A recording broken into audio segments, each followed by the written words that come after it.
Going live on YouTube. We're going live with you, the Divergence Dominator. Good morning, Ron. Good to see you. How the hell we doing, guys? Um, Man, I'm excited to be here. Good morning, Luciano. Always good to see you in the room. Man, I've got pictures of your trend trades from years ago, which is pretty cool. Guys, this is an educational room. Just a quick heads up. It's an educational room. I don't tell you when to enter or exit. My job is to help you learn how to read indicators, to understand rules, and most importantly, to recognize advantages. To look at your charts and say, man, my indicators are telling me that there's some good stuff going on. And that's what we're going to do today. So I've got to do that. That one's for the lawyers. Um, Checking news. Today is Thursday, January 8th, which is crazy to me. And at 8:30 a.m., we did have unemployment claims. I don't know that it shook the market up too terribly much, but it always has the potential to. So one of the things that I have in my trading plan is absolutely no trades into news. If it's a minute or two before I sit on my hands, typically it's more than that. If I'm in a position, I'll close it out because news can disrupt my patterns. And patterns are what we do, and patterns are what I teach. And most people don't get this, that trading is about having advantages and having an edge. And it's honestly, it's doing the same thing over and over. It's doing the same thing because you took the time to prove that that thing wins more than it loses. And one of the things about probabilities, one of the things about things that win more than they lose, is that they do in fact lose. And I think that's something that's lost on a lot of new traders. So if you have a methodology such as the high probability trend trade, and you can say to yourself, because you went back, you studied it, you verified it, you can say without hesitation, this is a trade that typically wins 70 to 80% of the time.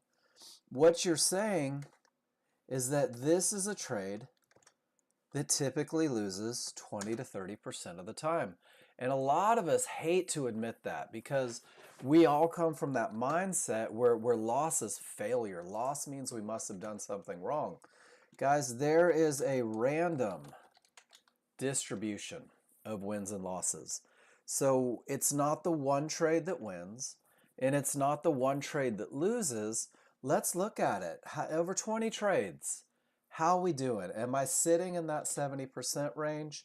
If I am, I have an edge, guys, and it's going to be very difficult, save really poor management, to not find the success that I'm looking for. So what we do here in this room is I teach you, regardless of platform, one trade that you'll be able to prove. Don't take my word for it. I want you to assume I'm full of beans and do the work to prove me wrong. It typically wins 70 to 80% of the time. It typically loses 20 to 30% of the time. And the hardest thing, I think, to do as a trader is accept that you will never know if it will win or lose. Is everybody on board with that? I never enter a trade. I might say I hope it wins, right? We hope all of them win. But if you're being very honest with yourself, you will never know whether a trade is going to win or lose. So what we do is we latch on to advantages, guys. We latch on to these patterns that we just prove. We're like, man, I've taken 100 pictures of it. There's no doubt in my mind, if I follow this recipe, I'm trading a pattern that wins more than it loses. Whoops, my slideshow came up on the wrong screen. Give me just 1 second here. Love a good slideshow, right? Bum, bum, bum. I did it again. 1 second. Man, this is where my wife would go, you're so pretty. There it is. We're going to learn to read charts, guys. Now, before we do this, I had this moment this morning, and I have moments all the time. Usually they're senior moments, but this was, guys, give me a Y if you can hear me, please. Okay, you guys can, because I see Yeah, definitely. Thank you for that, Ron. I'll say it too, just in case he doesn't believe you. Gonna wanna reboot. I'm feeling silly this morning. My bad, not at all. Guys, I brought this up because I think that this is a big deal. So, whether you are Ninja Trader, hey, what's going on, Zest? Good to see you. Or whether you are TradingView, I give you plans. I give you a plan filled with trades, really only two trades, that are designed to optimize your chances of success. I give you a TradingView KISS plan, and I give you a NinjaTrader KISS plan. And both plans have a checklist for entry, guys. And I'm having this realization that we all learn the rules, right? I know what my rules say. My rules say is the market coming from a strong top or bottom. My screen is messed up. Whoa, it sure is, isn't it? Um, that's weird. Hold on. Give me 1 second. Thank you for that, Pete. I don't look that way very often. Boom, there it is. All right, here we go. Thank you, Pete. I owe you one. Um, this is the checklist for the highest probability trend trade Nexgen teaches. This is a checklist that asks you four things. The first one is the market coming from a strong top or bottom. And in order to mark yes to this, you have to understand a strong top or bottom. And then it goes through momentum, no termination conditions, area inside of triggers. Now it's easy to have rules. What I'm finding, and please correct me if I'm wrong, is that we learn the language to the rules, but many of us neglect to make sure that we have a proper understanding of the rules. So if the checklist asks, is there a strong top or bottom? It's imperative, that you understand what a strong top or bottom is, a termination that reverses the market. And if the checklist asks about momentum, it's imperative that you have an understanding of that concept, of that momentum concept. The same is true with terminations. The same is true with defining entry.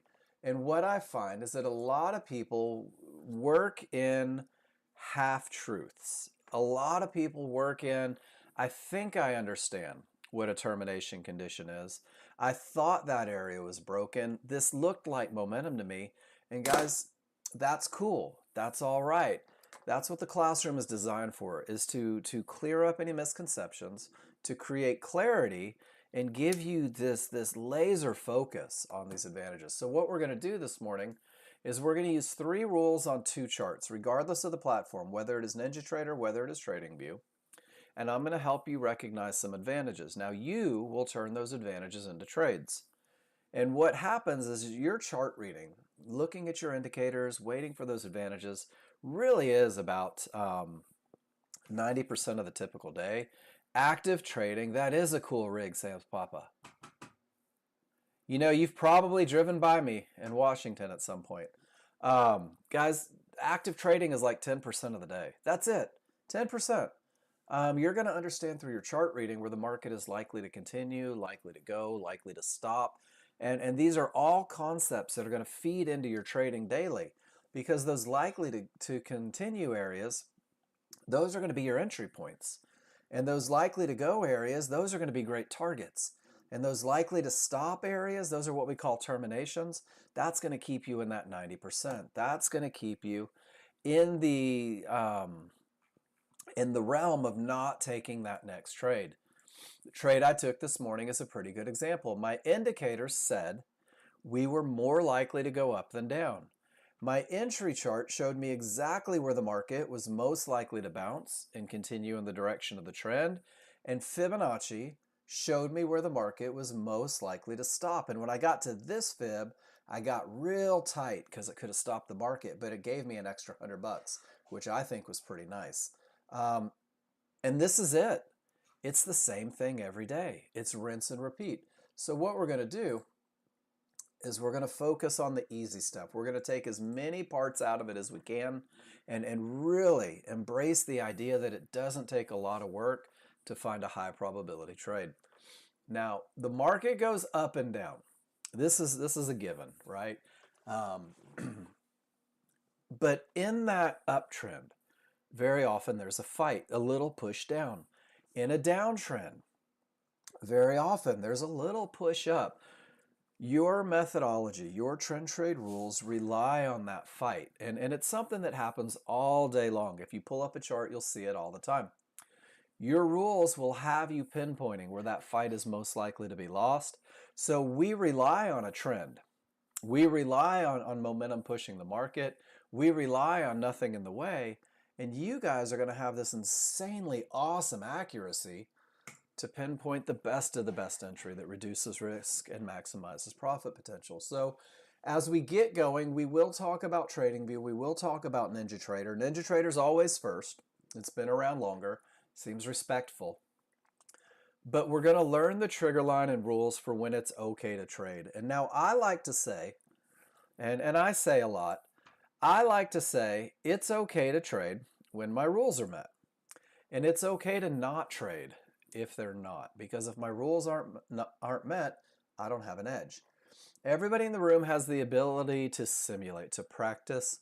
Did I make that on a Word doc? Which one? Sergio? Hold on. The one with the entry rules and the pictures? All those pics? There's that one. Here, let me do one better. Sergio, the PowerPoint that I'm using to teach the class right now, there you go, has every picture I use in the first hour on there. Can't get much better than that. Awesome. One of the things that John Novak started saying in 2008 when live chat rooms became a thing and Nexgen started teaching online is that it's imperative that you simulate your trades, that you practice your rules, and that you really strive to take the same trade, the same advantage producing trade every time. That's what simulation is for. Now, what I realized when I started with the software is that that's pretty unrealistic for a brand new user to be able to follow rules perfectly. So what you can do, and this is the first step in becoming a confident trader ASAP, is you can post in my room. So you're practicing these rules, you're on the simulator, you can just drop a picture in the room and annotate it and say, hey Mark, this is what I saw about the momentum that you were talking about. This is how I read these indicators. This is what I thought of that clear path. This is where I entered and why. And you know what? This is how I managed. And what happens is every time you post in my room, you get feedback. You'll get the feedback on the good. We will celebrate victories. I'm a very hippie kind of guy. But you'll also get a little bit of feedback on how to fix any mistakes that I see on your chart. Maybe you are too soon on an entry, too late on an entry, trading into areas, holding too long. Maybe you're exiting too soon out of fear. We'll talk about how to overcome that. But if you just post in the room, you're going to get to where you want to be faster. The second thing is keep it simple. Keep it simple. Trading can be a daunting task, guys, and there's a million indicators and a bajillion time frames, and everybody's got the secret to success. I'm about to teach you 30 years of knowledge over the course of an hour. The trades that I teach, on the plans that I give, that's your checklist for entry. That's your management plan for that particular trade. There's a second trade and a management plan. That's for NinjaTrader. I do the same thing for TradingView. They're called the KISS plans. And the KISS plans are designed to optimize your chances of success, to give you the best of the best trades as a brand new user, because confidence comes from the memory of success, guys. And the more basic you keep it in the beginning, the more likely you are to find that success. These are designed to optimize your chances. They are not the end-all, be-all. They are certainly not the only way to use this software. You will create your own plan, management and entry, based on your experience reading the indicators. That's why we focus so heavily on the chart reading first. Whoops, cancel. Let me just minimize that. So that simplicity carries you to the pattern. The pattern is your trade, and your trade, if you are truly following a checklist, if you are truly following a plan, your trades should look the same every time you take them. Your trades should be, for Ninja Trader, strong triggers, no terminations, area for entry, defining the perfect entry. If you are on TradingView, your entry comes from nothing in the way, nothing in the way, buy or sell a pullback, that fight. So it's the exact same thing. It's the exact same look. Your rules are designed to create advantages. It's the advantages that create the trade. So as you look at your charts, I want you to say out loud, because you will listen to yourself and you will believe yourself, I have the advantage of momentum. Let me go look for that clear path. My path is clear. Let me go define my perfect entry, guys. Only 3 rules to get the job done, and only 2 charts to make those 3 rules come true. Now, your large chart, this is a very slow moving chart. It's a broad stroke of a brush. It shows the overall opinion of the market. It takes 1 bar, literally the most current bar, to let you know if you have momentum, if there's anything in the way. It defines direction, guys. Rules 1 and 2 are met on 1 bar. Now your small chart, this is an entry chart. This is a refinement chart. This is how you're going to see that little fight against everything the large crowd says. You're going to use that small chart to pinpoint your amazing entry. Your rules will have you calling your shots. Your risk will be predefined before you ever enter the market. And by using a small chart for entry, you're going to find yourself entering right at the top of that bar on the large chart, with the best chance ever for it to continue down and go to targets. We use 2 charts because you're not in charge. I think Jen said it earlier. We are microscopic amoebas in an ocean of whales, and it's true. The large crowd, guys, they create trends. They push the market with momentum. They react at the key areas. And if you know anything about the market, they're the ones that win more often than they don't. They've got the resources to make it happen. Your methodology, your trend trade logic, keeps you in line with the large chart, keeps you from fighting the large crowd. Now your small chart is the small crowd, and the small crowd is the fighters. These are the ones that create those little pushes. Rule number 3 is designed to pinpoint right where they are most likely to fail. Now, this is conveniently where the market is most likely to continue with everything that the large crowd wants. And when the large chart rules are met and the small chart entry is defined, you're going to find a trade that typically wins 70 to 80% of the time. We're going to do it using areas and triggers. Areas and triggers. That's it. We're trigger readers, guys, and we're using these areas to know where the market may bounce. So you're going to have horizontal lines on your large chart. You'll have horizontal lines on your small chart. They have names: divergence highs, divergence lows. Anytime you hear the word divergence in my room, I want you to think loss of momentum. You're going to see Fibonacci resistance, Fibonacci support, yellow 1-to-1s, mid bands. All of these have a role in your day trading. All of these have a role in the methodology. On the large chart, these are areas that could create bounces and stop a trend. On the small chart, these are areas that can create bounces to send the market in the direction of the trend. I'm going to teach you how to use them on both charts, and we're going to use triggers to do 90% of the heavy lifting. There are 2 sets. There are small triggers, 2 solid lines, and there are large triggers, 2 dashed lines. Now these are moving averages. Not really important. When they're green, they're going up. When they're red, they're going down.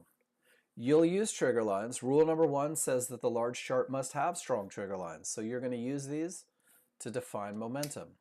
You'll use trigger lines, a little comparison against these areas on your large chart, to know whether you've reached an area that could stop the market, whether it has the potential to break, or whether it's been broken. And you'll use these large triggers to define your perfect entry, guys.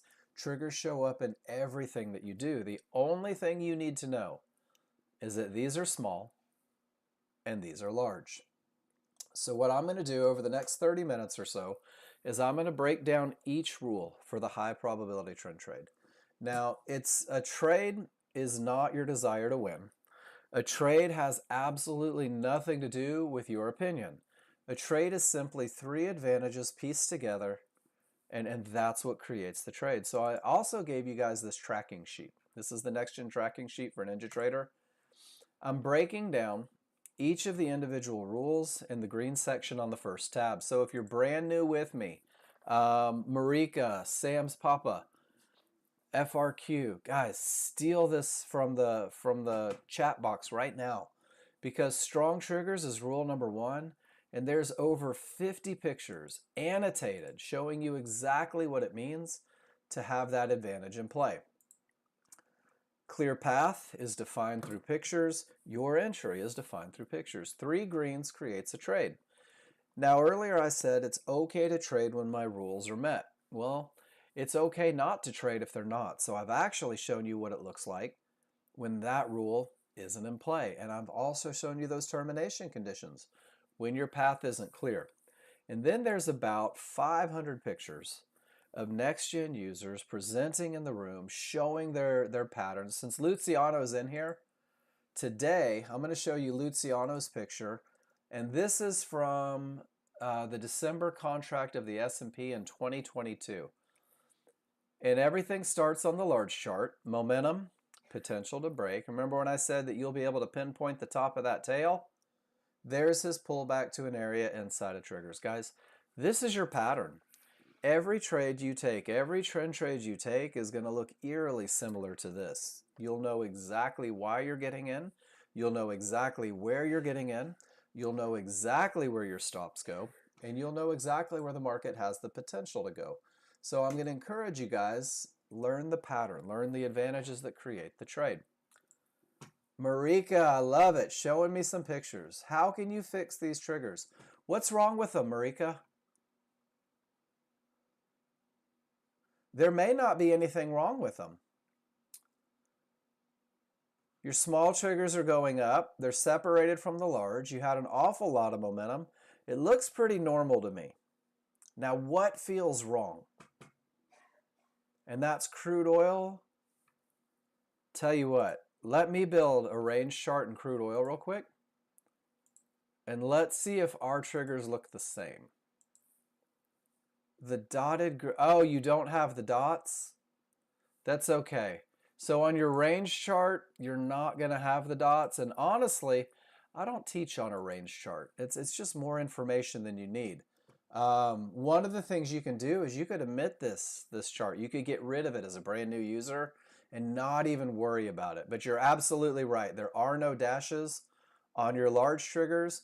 And the colors are different on your small triggers. I don't know why John Novak continues to put this in the workspace, because if you are one of my brand new users, like I know that you are, you need a big chart and a small chart to take you to the promised land. So I would minimize that chart, Marika, or even just close out of it. And let's learn how to ignore it for 30 days while you learn the basic rules.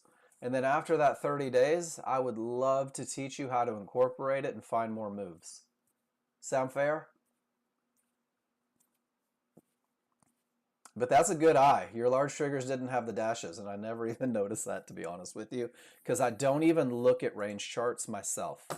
For me, it's just too much information. Forms opinions.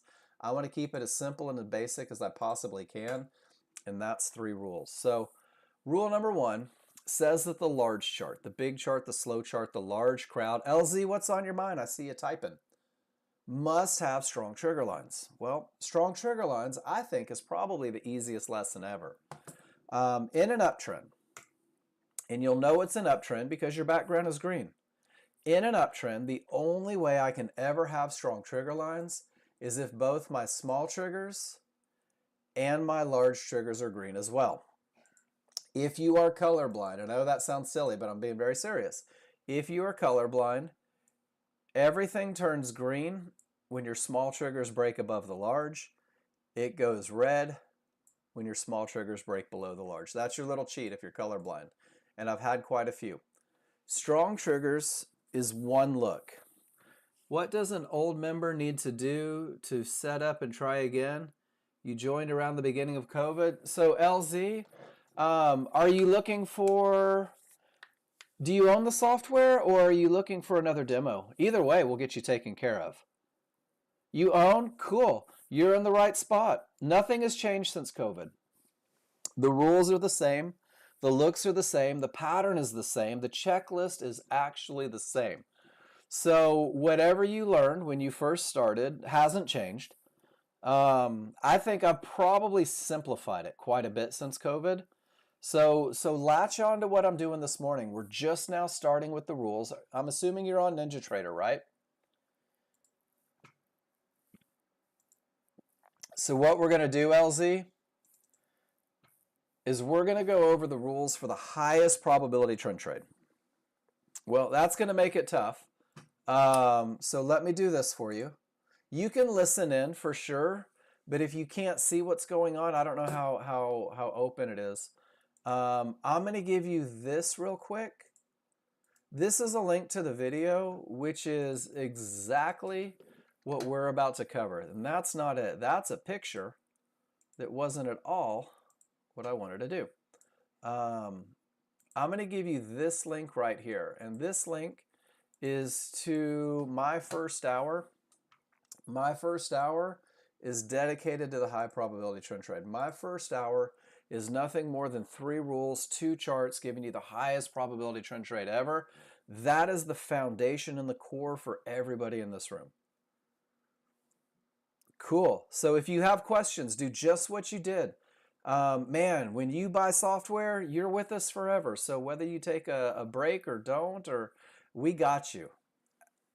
We got you. Welcome to the room, man. It's good to have you. Or ma'am. I don't know if it's man or ma'am.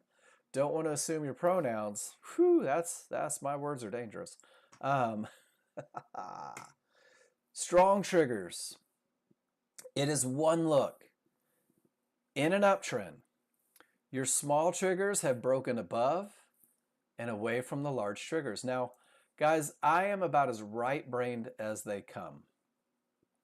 To me, when I have separation between the small and large, when everything is angled up, when that space is there between those 2 triggers, it looks like scissors that are open and ready to cut. And in a downtrend, it's the same thing. The background is red, the small triggers are red, the large triggers are red. And that space between the small and large, to me, it looks like scissors. They're open, ready to cut you a check. Guys, when your scissors are open, left-handed people in our right mind. When your scissors are open, the odds are favorable for the market to continue in the direction of the trend. When your scissors are open, you have strong triggers. Separation is strength. When your triggers are open, this is a market that's going to be difficult to stop. This is a look that can break key areas. This is the look that will even cover some of the mistakes that we tend to make as a brand new user. Separation is strength. And then just to make it easy, no separation is weakness. And weakness, anything can happen up or down. And I firmly believe that this is one of the easiest lessons that you're ever going to get with the software. If my first bar shows me small triggers above the large triggers with space between the 2, in the moment, I have a look that says this is a market where the odds are favorable for it to continue up. Guys, does that make sense? And then watch this. As the momentum goes away, the scissors close. And when the smalls return to the large, that's weakness. Anything could happen up or down. The market could retrace from nowhere. Look at that. Weakness, giant ugly push. With weakness, key Fibonacci areas are more likely to hold. Guys, let it be very black and white. If you're one of my new users, let it be strong, let it be weak. And then from that awesome foundation, you will grow. Can you guys give me a why if that makes sense? This is rule number 1. It's a one-picture endeavor. Strength, weakness. Odds favorable for the market to continue. Anything can happen. Would you guys be so good as to give me a why in the room if that makes sense? And if it doesn't make sense, I'm happy to go find another example. Let's find another market. Thank you, Sergio.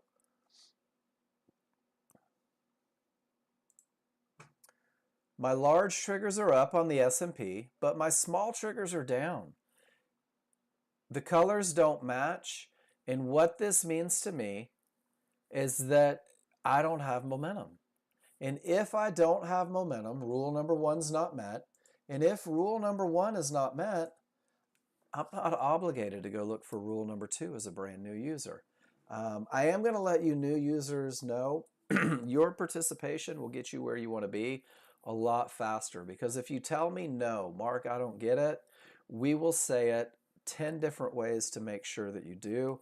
I can't tell if you're confused by your avatars. So rule number one, in play, advantage of momentum. Rule number two says don't trade into an area that could stop the market, a termination condition. I have to have room to profit targets because I'm here to make money.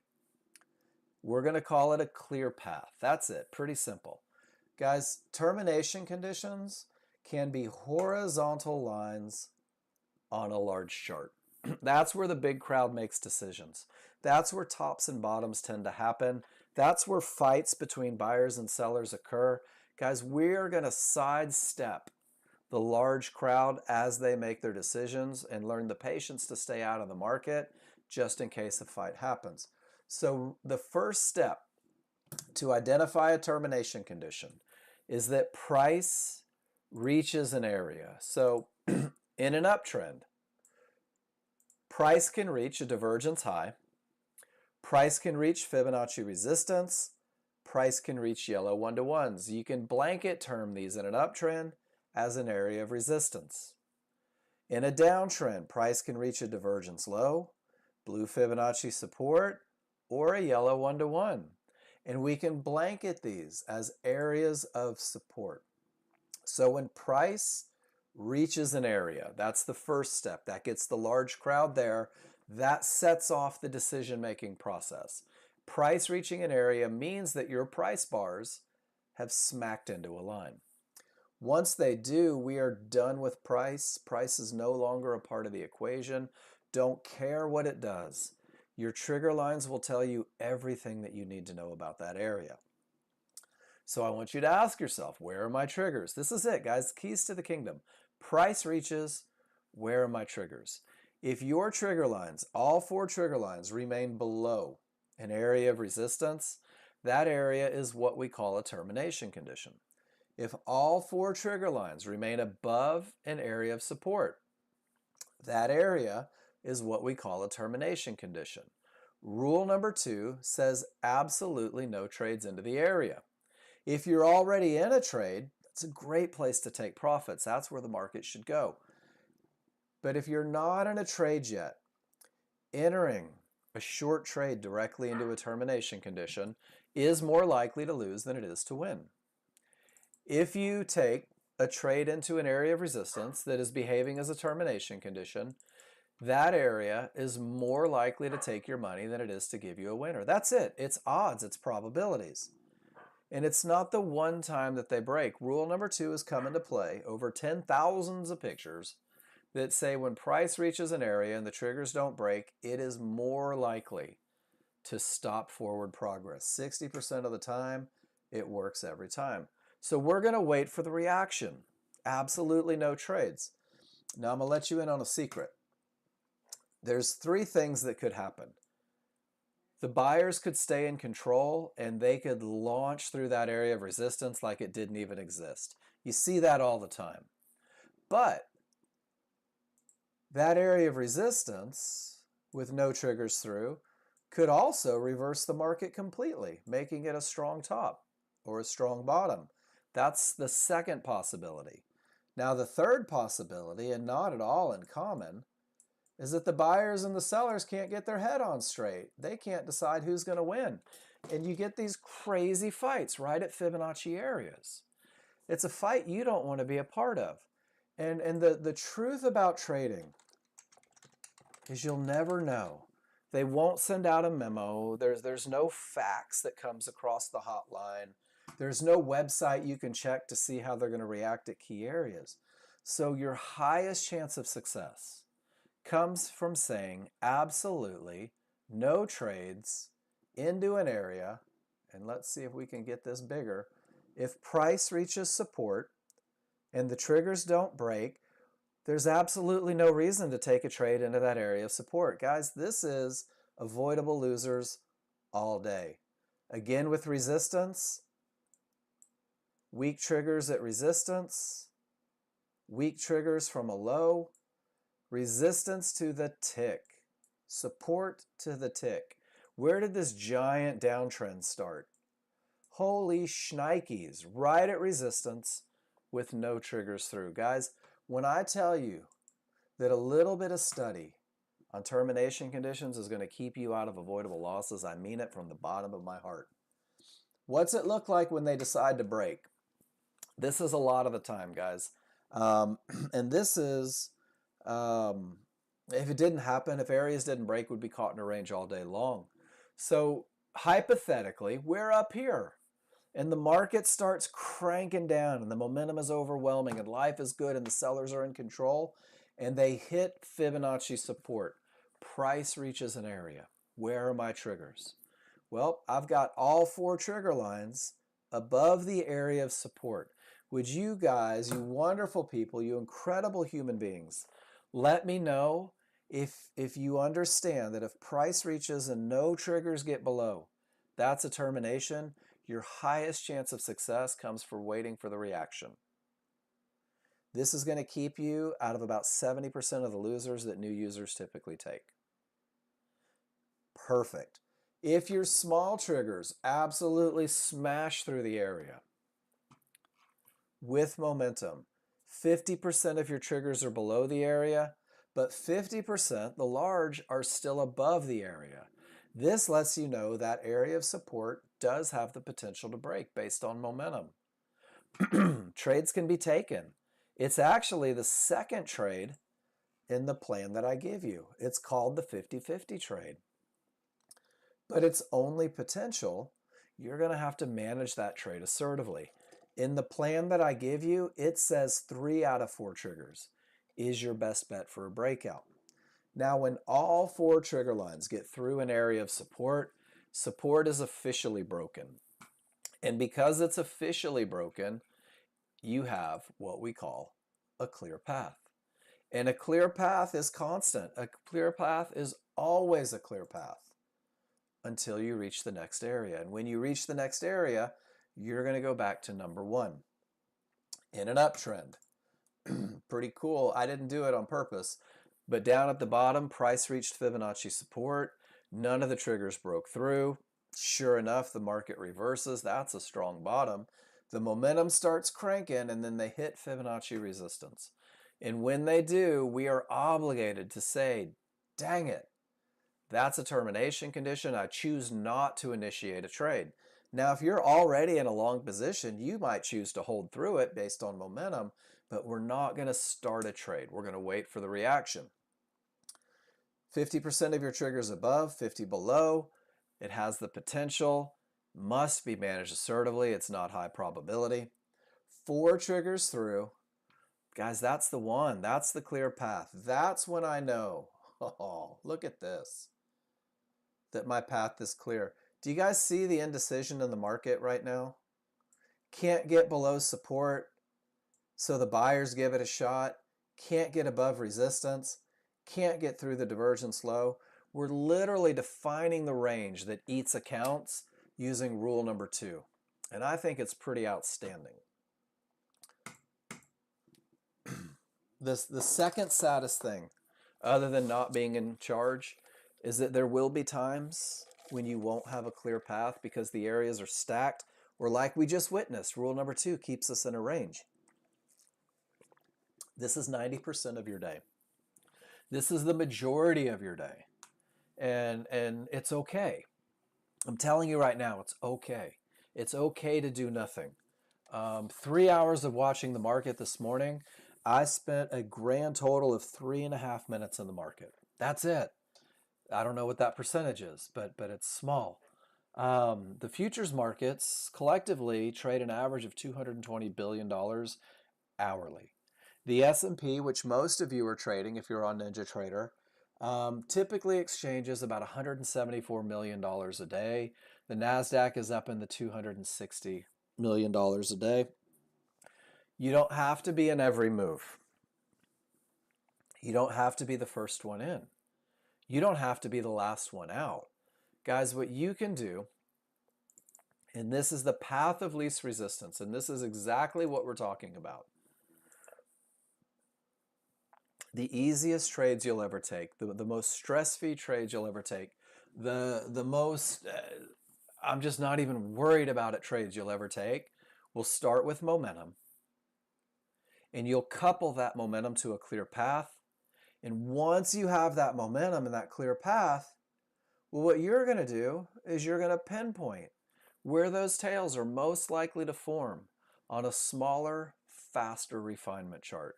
If you don't have momentum and path, the small chart's going to lure you into some nonsense. So it's imperative. When large chart rules are met, we're going to go to the small chart and define one of the most amazing entries you've ever seen in your life. And the language for entry is consistent, it's specific, and if you learn this phrase, hand to God, you will call your shots. You will wait for the market, and you will use a limit order to buy or sell a pullback, that little fight that's produced by the small crowd. And you're going to buy or sell that pullback at an area, at Fibonacci resistance, yellow 1-to-1s, or a midband. This list is important. Learn it. These areas, the same way on the large chart, they could stop a trend. They can stop the small crowd and ricochet the market into the direction of your trend, in the direction of your momentum, and in the direction of your clear path. But these areas are effective when they are inside of triggers. So I want you to learn this phrase. I want you to be able to say it in one breath, and I want you to see how easy it becomes to call your shots. I'm going to use a limit order to buy or sell a pullback at an area inside of triggers. It is a pattern. I'm going to use a limit order to buy a pullback, that's that push down, at an area, fibs, midbands, yellow 1-to-1s, inside of the large triggers. The large triggers, there are two sets of large triggers on your small chart. There are the smooth talk-in triggers. You can compare these to the small triggers to define momentum. These are native to your small 5-1 chart. But you also have these step triggers, and these step triggers are the large triggers from the large chart. Now, some of you mathematicians understand a phrase called regression of the mean. Regression of the mean means that numbers come back to the average. Triggers are moving averages. That's about as mathy as I get. When your large triggers are overlapping like two snakes riding piggyback, this is the best look you could ever have for defining your perfect entry, because it gives you the least amount of room to put those areas inside to activate your limit order. And again, it's just a pattern. We don't trade tails on the large chart. We trade this pattern to find the perfect entry. So when everything says up, when the large chart rules are met, when you feel like the market is leaving you behind, typically the fight starts. And the fight begins with a reversal bar, a down bar. This down bar says, hey, here comes the small crowd. This is exciting. Where is the retracement most likely to go? Somewhere from the top of the large triggers to the bottom of the large triggers. This is your retracement zone. This is not your entry, but you can, through mathematics, define where the market is most likely to retrace. Fibs, midbands, and yellow 1-to-1s, are they brick walls to your tennis balls? Guys, these are the areas where the market is most likely to bounce and continue with large chart advantages. It may bounce from the midband. It may bounce from these 1-to-1s. I have absolutely no idea which one it's going to be. I'm not in control. But because the large chart has all the momentum I could ever hope for, because the large chart has nothing in the way to create a bounce, guys, I'm going to activate my limit order just above the highest point of support, and if they get to me, I'm in the best trade I could ever take. You'll know where your entry goes when the market is somewhere over here. You're going to have to learn the patience and feel like your investment is worth the absolute best entry. Because by defining where the market is most likely to continue, you've also defined where the market should not go. And this language becomes very important for management. And one of the great things the high probability trend trade does for you is it teaches you where the market shouldn't go. The market should not, if this is going to be part of that 70 to 80%, it should not make its way through the retracement zone, through the areas inside of it. And your initial stop will be placed 4 to 5 ticks beyond those trigger lines where the market shouldn't go. Your plan says absolutely no entries from the wrong side of the triggers, because once you get to the wrong side of the triggers, you don't know if, when, or where that market is likely to continue up. And in a pattern that typically wins 70 to 80% of the time, how often is your stop going to get hit? You don't have to post it in the room, but do the math in your head. If you wait for the reversal bar, you're going to reduce your risk. If you identify the retracement zone, you're going to know where to look for areas. And if you have an area inside of those triggers, you should have no doubts where to put your limit order. Learn the phrase, buy or sell a pullback at an area inside of triggers. The market should not go beyond that retracement zone if this is going to be one of your winners. Initial stops are placed 4 to 5 ticks beyond the triggers, and this is where you will cut ties with the trade. This is where you will say to yourself, I no longer have the advantage of rule number 3. The market isn't giving me what I need to risk my money. I choose to exit that trade. But here's the coolest thing. About 70 to 80% of the time, typically, you're going to get a reversal bar in the direction of your trade, down bar for a short trade, long bar for an up trade. At that point, you will redefine according to the KISS plan where the market should not go. Your new stop is 2 ticks above or 2 ticks below those reversal bars. And I'm going to tell you right now, after 5.5 years of teaching this class, it is uncanny how often I see Nexgen users selling the high tick, buying the low tick, and finding themselves with 3 or 4 ticks of risk going into a trade. And I'm going to tell you right now, a $40 potential loss is not very scary when you have all of those advantages in play. So I said at the beginning, and I'm going to say it again, guys, you've got to learn the rules. You've got to learn the very basic rules.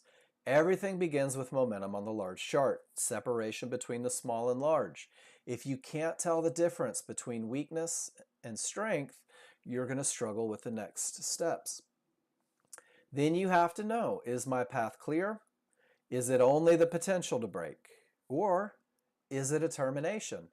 If it is clear potential, you may go look for an entry. Then it goes to the smaller chart where you are going to buy a pullback at an area inside of triggers. You're going to manage it a little more assertively because it's only potential. And I want you guys to see this. We showed Luciano's chart from 2022 earlier.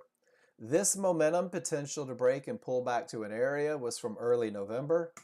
Here's another one from 2021. Momentum, potential to break, pull back to an area inside of triggers. Momentum, potential to break, pull back to an area inside of triggers.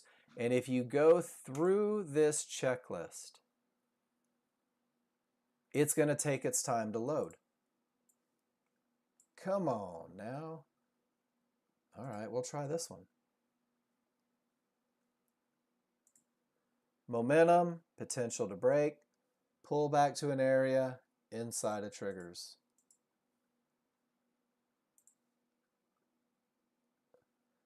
Momentum, potential to break, pull back to an area inside of triggers.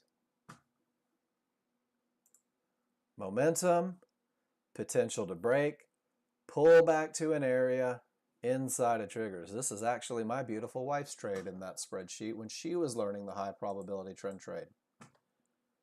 One more. Momentum, potential to break, pull back to an area inside of triggers. Guys, I can't begin to stress how important it is that you learn the pattern. The pattern is 3 things, 2 charts. It is repeatable, it is testable, it is verifiable, it is proven.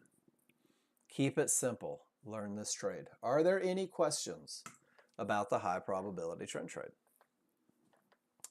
Good, we're all experts. I love it. So now we're going to go to TradingView. Now TradingView is a little different, but very, very similar. TradingView is still only 3 rules. That's it. And I think it's even easier because the first 2 rules are the exact same rule. TradingView is still 2 charts. There's a big chart and a little chart, a large crowd and a small crowd. Now here's where the differences come in. Your large chart on TradingView is a 15-minute chart, and there's a lot that can happen in 15 minutes. So we're going to use it to define direction, momentum, key targets, terminations. That should sound familiar if you were here in the first 30 minutes. But on your large chart, you'll notice that there are no background colors. On your large chart, you'll notice there are no large triggers.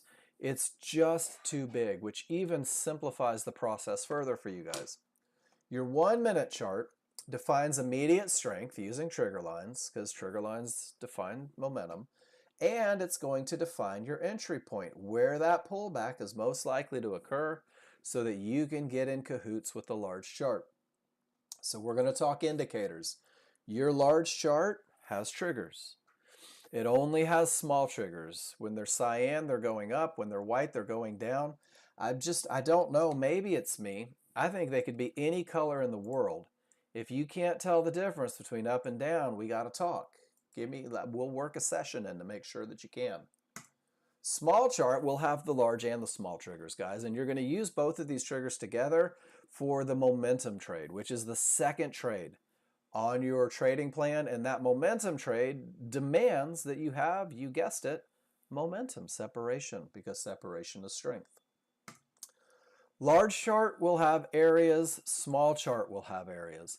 Now I want you guys to take this picture and I want you to memorize what the areas are used for in TradingView.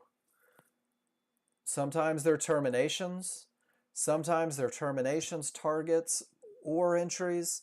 Sometimes they're just terminations and targets. So areas create bounces, guys. That's the gospel truth of the software.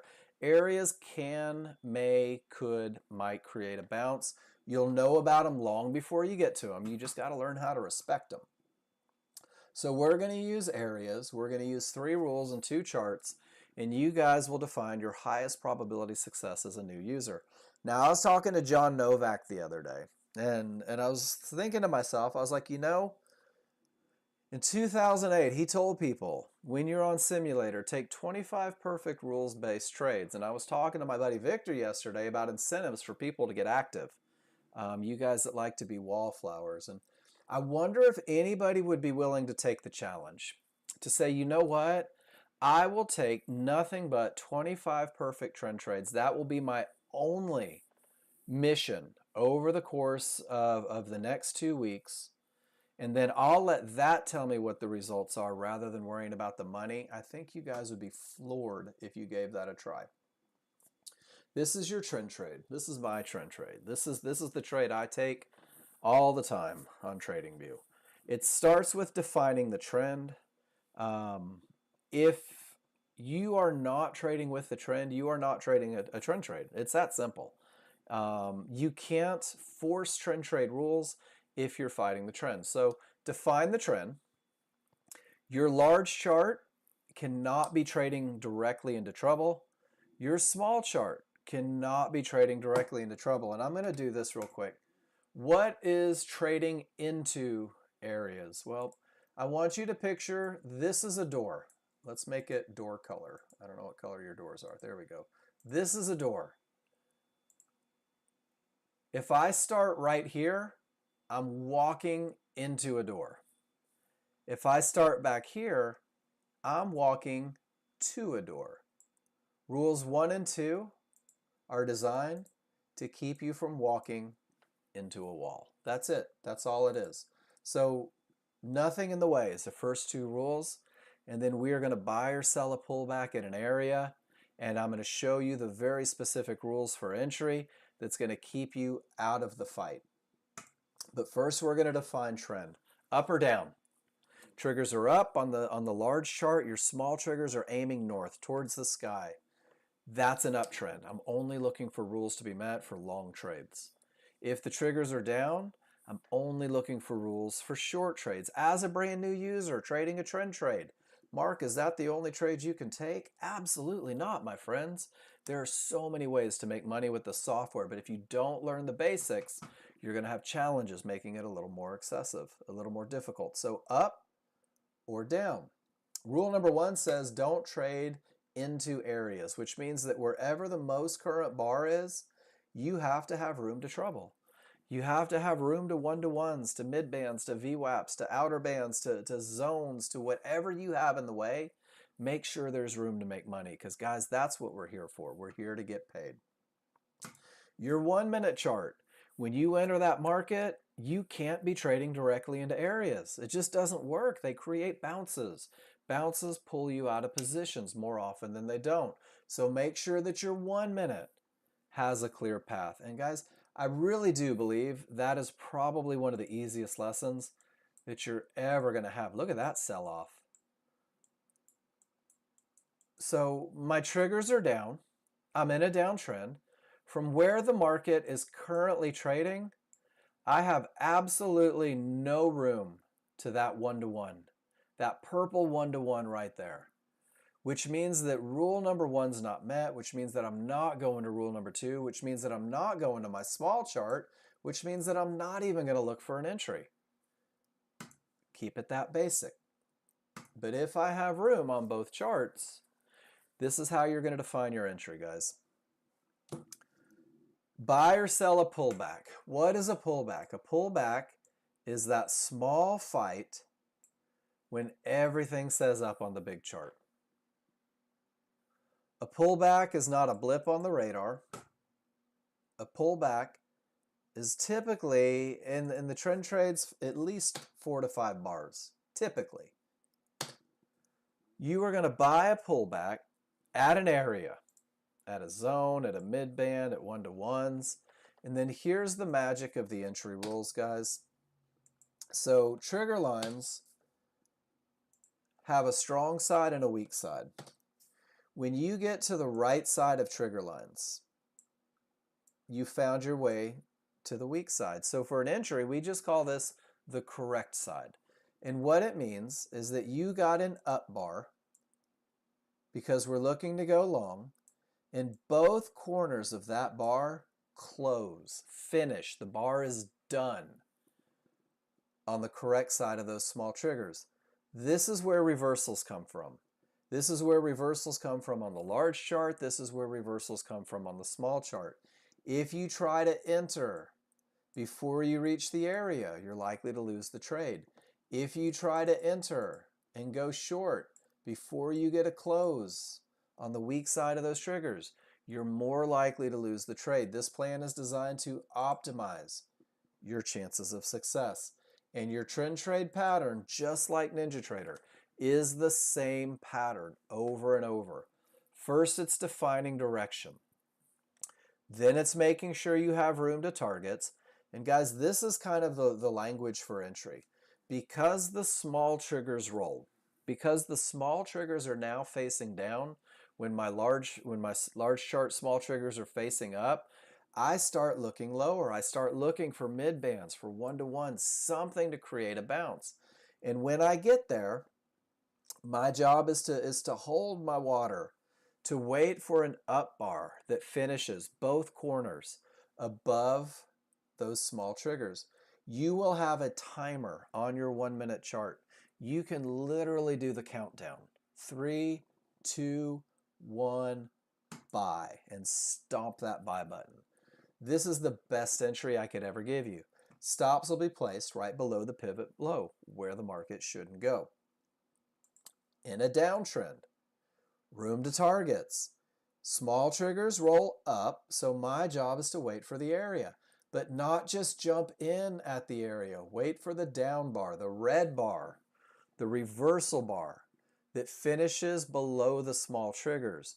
because this is where reversals come from. And what I want is my 1 minute chart to reverse back into the direction of the large chart. And guys, it is the exact same pattern each and every day, each and every time you take it, if you're following the checklist.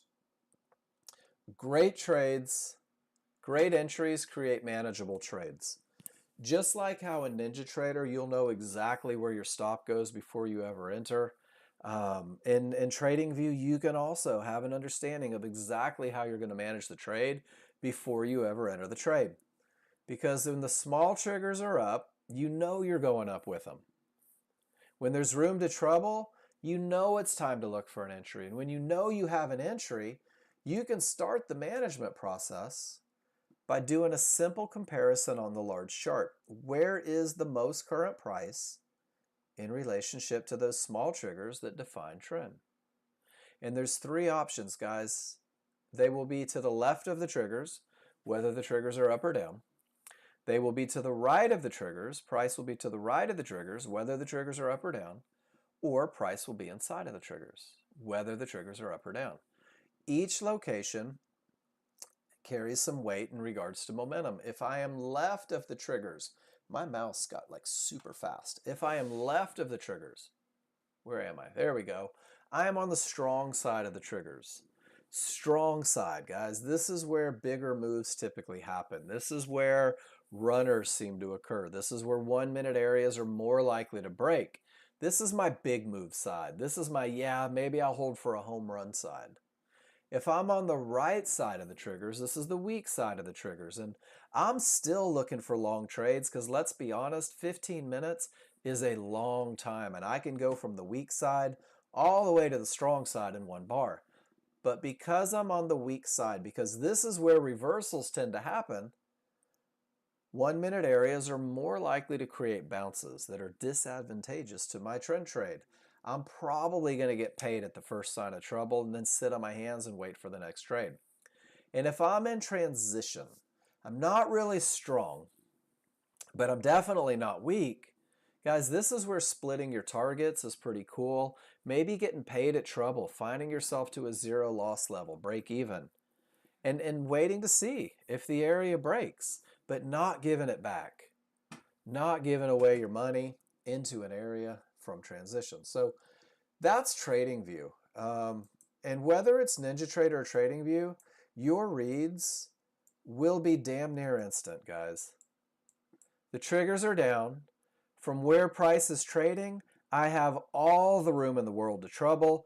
All I need right now is for this market to turn around to an area and give me a short trade. That's it.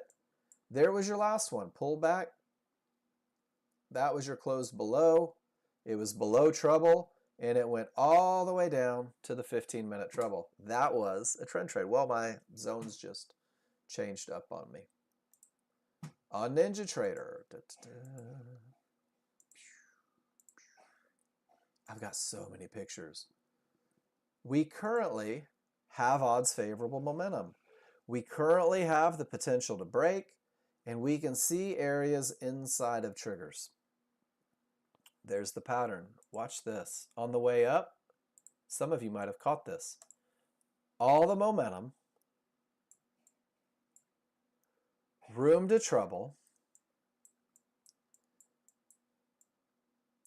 Dun, dun, dun. Oh, and they just missed the areas inside of triggers. That was so close. So let's go circle this tail. Momentum. You know what? Let's do, that's fine. That one went beyond the triggers. Nope, it didn't. All right, so here we go. Do you guys want to go through an entry together? Take off our cheater circle. You want to see how you'll call your shots, how you'll know exactly where your stops go, and how you can identify where the market is likely to go based on all that momentum? Yeah, that sounds awesome, Mart. Cool, let's do it. So first things first, because you can't do first things second. Does everybody see that this chart does in fact have momentum? Separation between the small and large, space between the two. That's it. It has nothing to do with anything other than the trigger lines. Strong triggers. Yes? Good. 3 trigger lines have broken through Fibonacci support. This area has the potential to break with all that momentum. And when the market's trading here around 41, my small chart, thanks Ron, is all the way down here. Let's see, 41.75. There we go. My small chart is all the way down here. And now this is where you just are awestruck and you call your friends and you're like, this is amazing. I can't believe this guy made it so simple. This is outstanding. I'm going to use a limit order to buy or sell a pullback at an area inside of triggers. Learn this phrase, my friends. So check it out. Before the pullback ever starts, there's my triggers. That's where the market's most likely to retrace. Mr. Bill. There's my area inside of triggers. That's the area most likely to create a bounce and continue in the direction of momentum and path.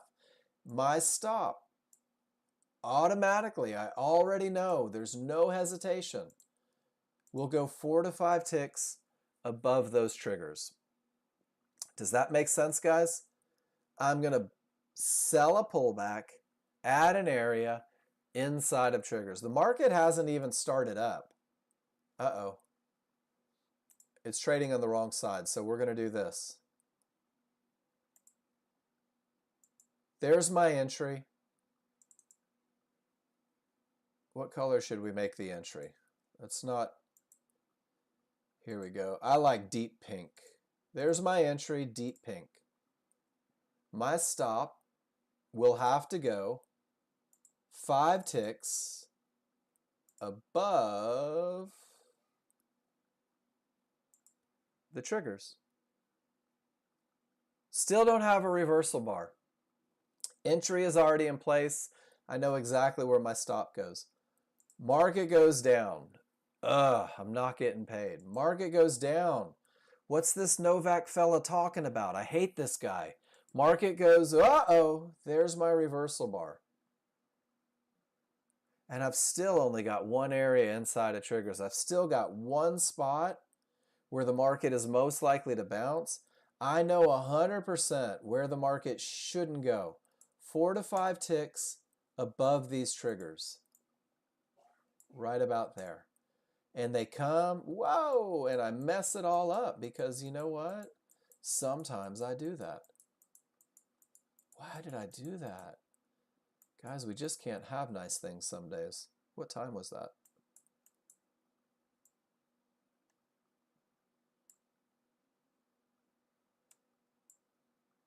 That was 9:42. I'm going the wrong direction.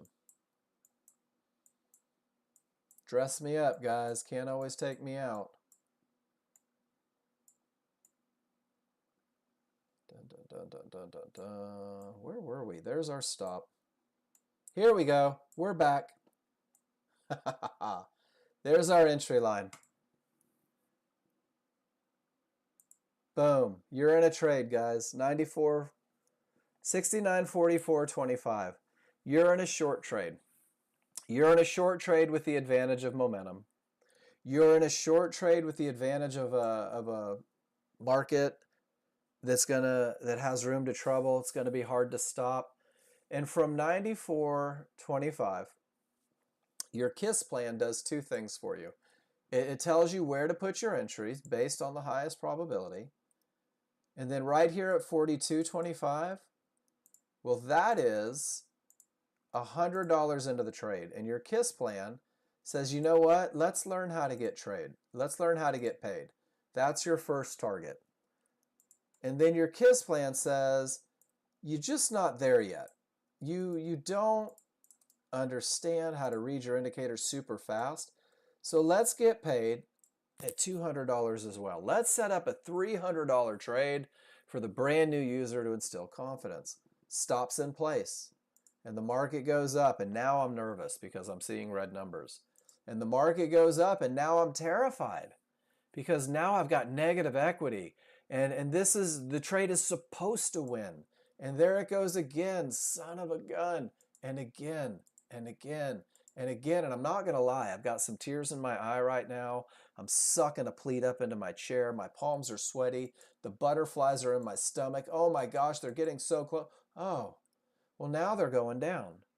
And they're going down with momentum, and they're going down with a path. And let's see what happens. Oh, wait a minute. The large crowd took back over.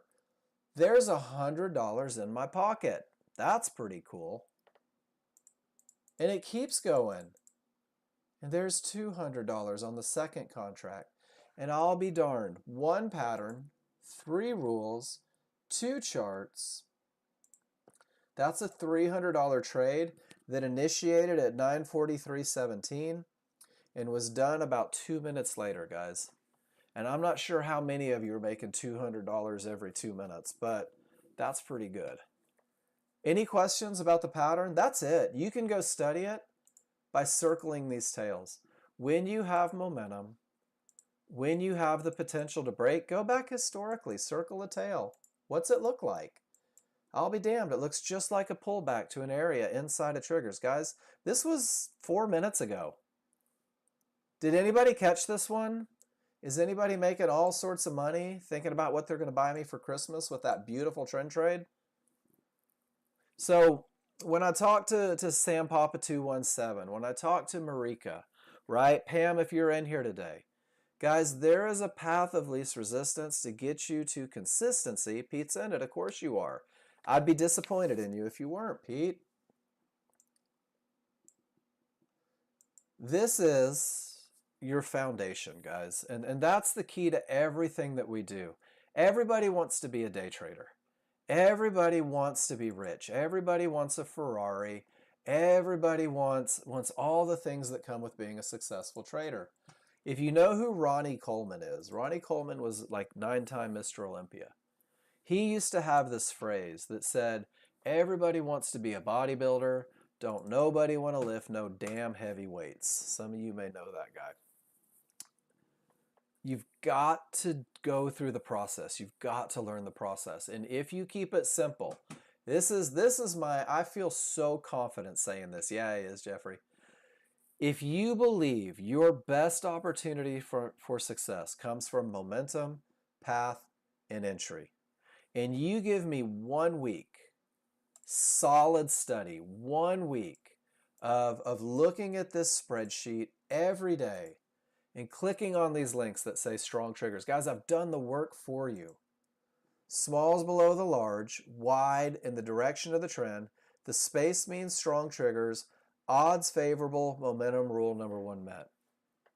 Now, it's one thing to click on these pictures and look at it. If you really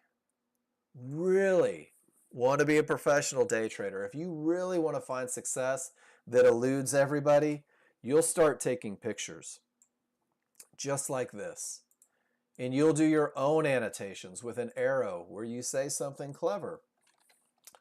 Like smalls above large, wide, space, rule 1, momentum. Is there anyone in the room that believes they could do this 25 times and not be able to recognize momentum in a fraction of a second? And on that same note, guys, this is one picture. Smalls inside of large, no space, no momentum, rule 2, not met.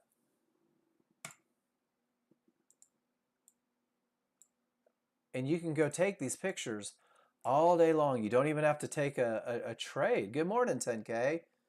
My rules say buy a pullback at an area inside of triggers.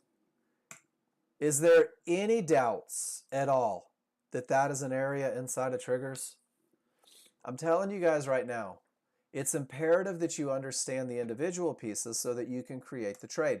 When you start speaking to yourself in terms of advantages, when you say, I have momentum, my path is clear, the entry area is clearly defined, You have a trade where each indicator agrees with the rules for the trade. This is defined as a high probability trade.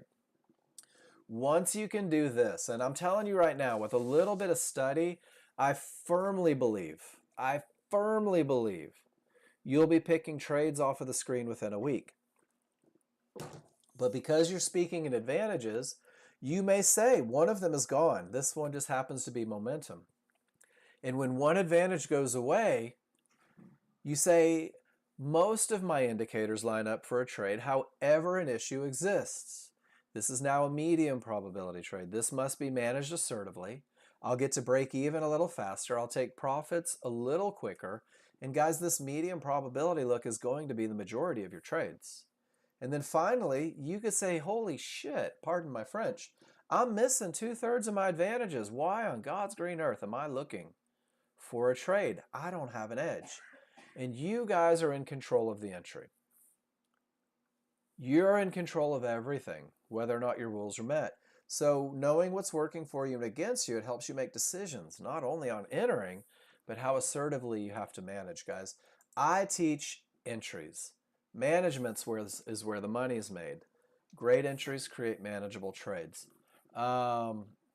GWC, nope, you're going to need TradingView or one of the accepted platforms. John Novak told me that there was a falling out between Dan Culp, who owns AMP, and NinjaTrader, and he will not do business with him. I try to stay out of drama. I'm not in high school anymore.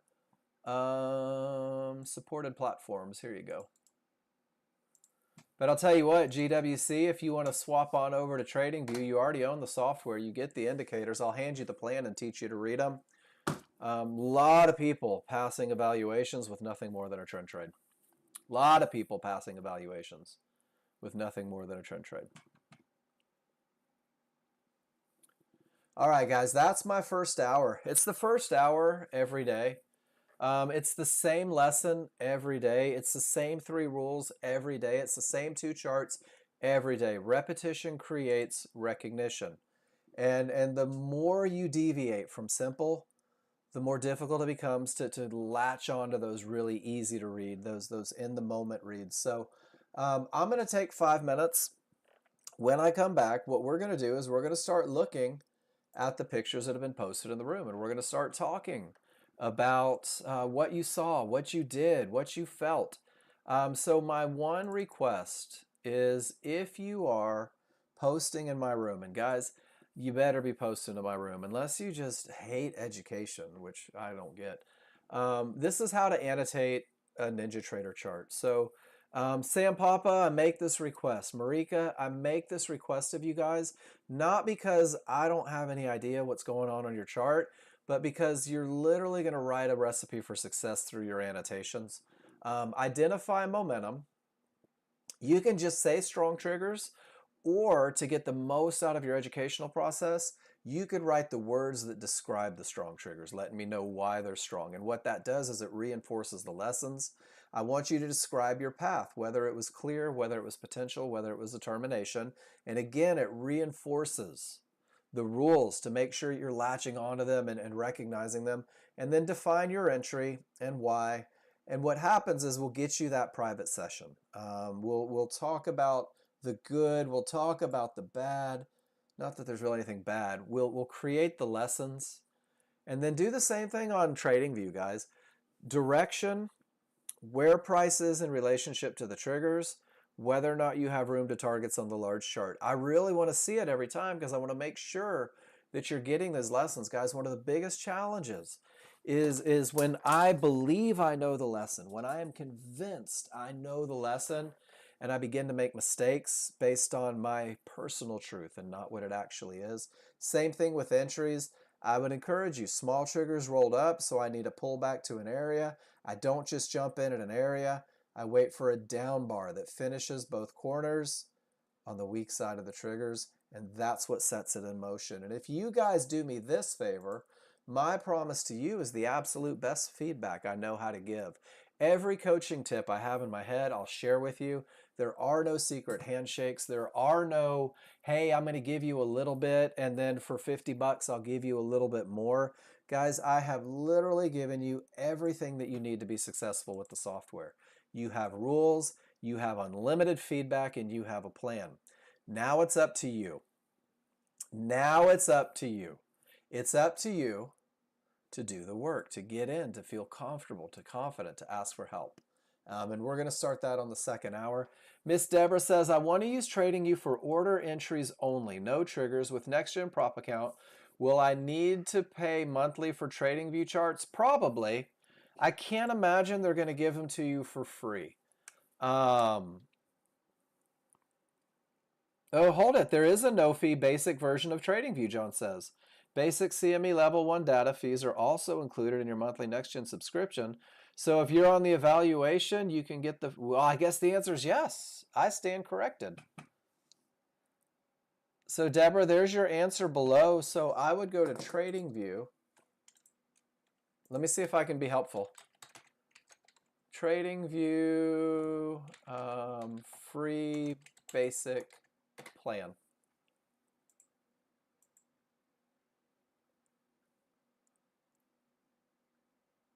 And that's the essential. I guess you could...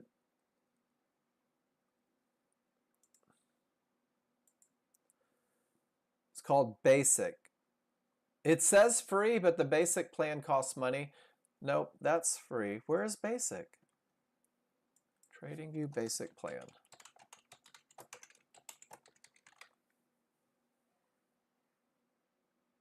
$0 per month. You get one chart per browser tab, but if you're just using it for entries, that would work great. And then like John, or like this said, the CME data will come from us if you're using the funding company. So I would explore that option. Let me know what I can do to help. Good question. Thank you for that. You just made me a little smarter. All right, guys, no separation, no strength. Rule number 1 not met. I do have a clear path. Rule number 2 is met. I don't have an area inside of triggers. Rule number 3 is not met. 2 out of 3 are missing. I choose to go take a break. I'll see you guys in 5 minutes. Go stretch your legs.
All right, was that 5 minutes? It felt like 5 minutes.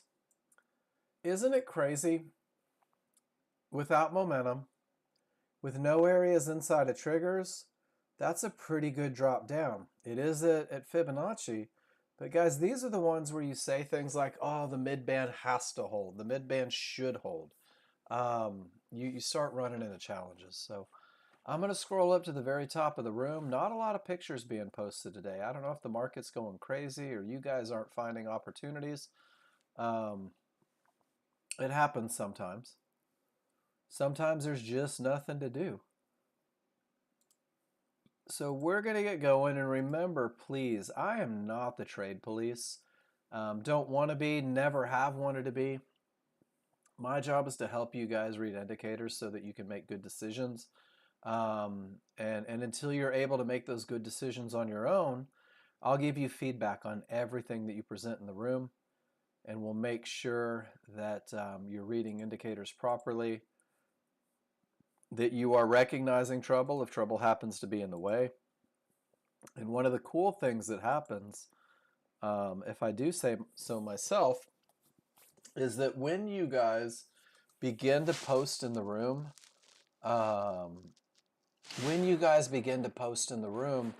I will literally begin to learn your plan. It takes a couple posts for us to learn how to speak to one another, and our conversations happen via the charts. So Pete says, check it out, Mark. This is a strong trending market. There are 30 plus bars in the same direction. The small triggers are riding. I can assume that momentum is solid, and there's absolutely nothing in the way I have a clear path. And one of the things that I tell everybody is that when you learn momentum and path, you will find a way. You'll find a way to do more. And what Pete says is, okay, with all that momentum and nothing in the way, I'll let it break below the Fibonacci area, and I'll just jump in and see if I can't ride that wave for a little bit of money. And guys, this is a trade that Pete does really well. It is based solely in momentum and path, and it's a trade that originated as a trade called the Chili Dog that was produced by Ron, that says with all the momentum, with nothing in the way, jump in and find a way to make a couple bucks. And Pete's done it well. Pete, I know you're new to Snagit. One of the things you can do in Snagit, and it'll make it easier for me to see your very tiny little writing charts, is up here under Share Link.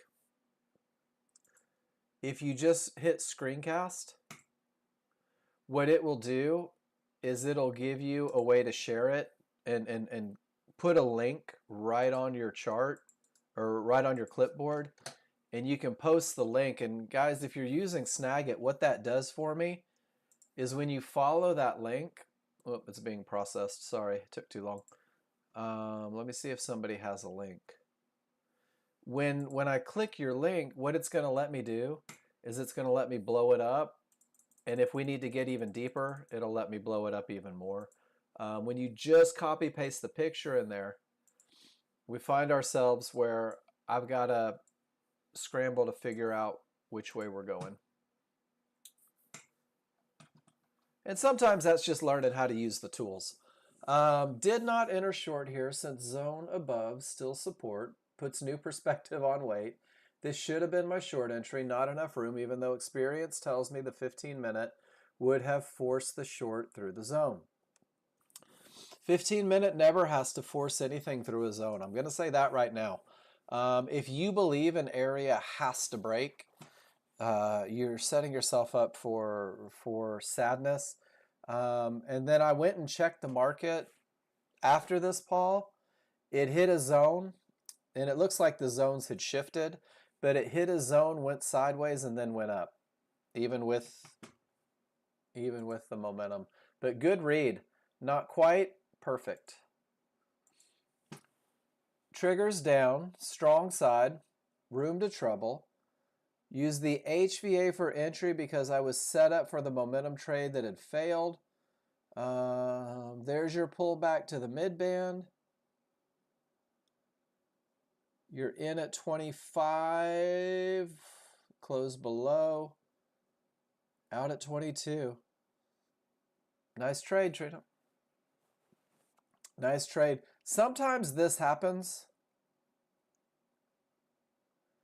Sometimes this happens, guys, and you don't get the perfect entry like you wish, and you'll be forced to make a decision. Do I still want to take it or do I not? Room to treble helps answer that question.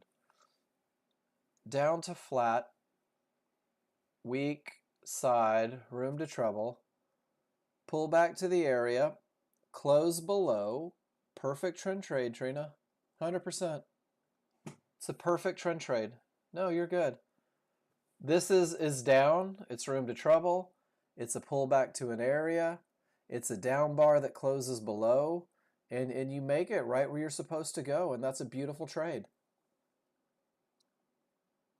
You're in at 63.7, and you only had about 60 bucks to get to that treble spot. Now, some people would say $60 just isn't enough money. You took it twice. It's a $120 trade from the weak side of the triggers with very little room, but it's executed flawlessly. And you didn't hope and hold, right? You didn't hope and hold. So you're saying this isn't what you want to do when you trade live? You just practicing entries?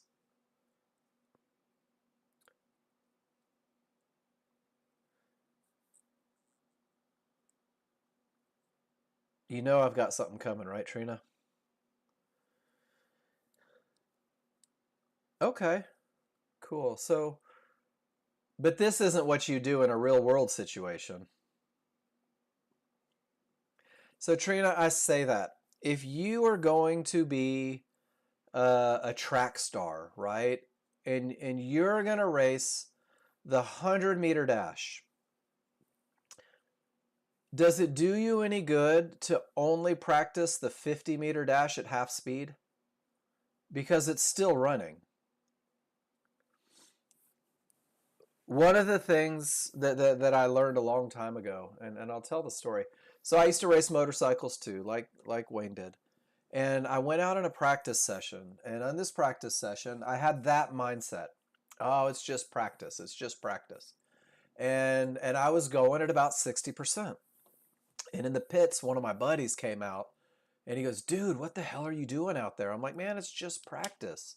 And this has stuck with me for the last 30 years, Trina. He goes, "What are you going to do when it's time to race if you only practice at 60%?" And it was mind-blowing, and it changed my whole perspective on how my practice needed to be. The next year, I went out and won a championship. But that year, I was slow as molasses because I never pushed. And I think that you can do whatever you want, but if you practice poor trading, weak trading, breaking rules, you're more likely to perform that way when there's actually something on the line. Not a next gen trade. Could not see this trade until I learned the high probability trend trade. And I'm not beating you up for it, Trina. It was perfect execution on an awesome trade. It was just really tight. And you managed it beautifully. So I don't have anything negative to say about the trade. Nothing at all. It's all positives. You fit the plan perfectly. Until Ron learned the high probability trend trade, he never saw these trades. But once he learned about termination conditions, once he believed divergence was a loss of momentum, he found a pattern that he could prove works more than it doesn't.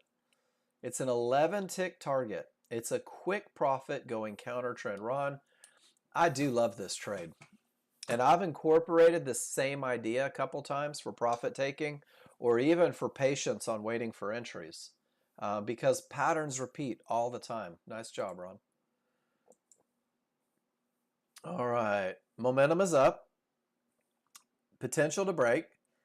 Pull back to the area in the large triggers. Chose to take a little bit of confirmation, get in just a little bit higher, and it goes right where the market should. Beautiful trade. Is this 10K? 10K, really nice trade. 50-50. Synthetics on the large chart, still below the fib. Got it on the reversal bar. Nicely done, man. It's just momentum and path, right? I mean, who would have thought? Momentum, 3 triggers through, pull back to the area inside of triggers, and I'll be damned, it goes up. It's awesome to me that you can sit in a room, and guys, this is a digital room or a virtual room, whatever you want to call it.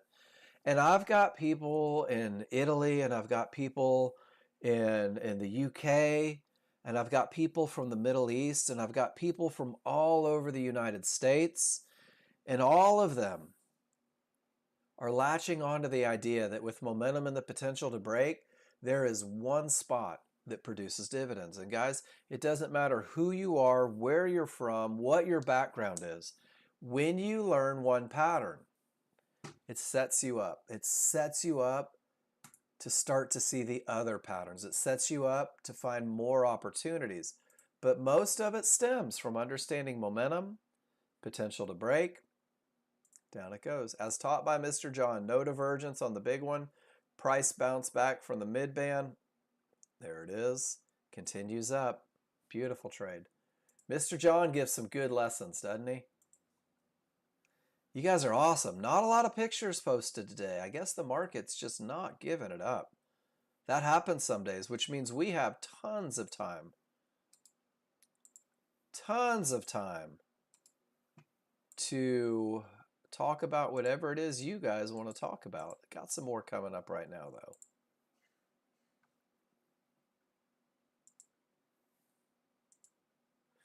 Now, Trina, I can't see you leave, so give me a second. I'll get you, I promise. All right.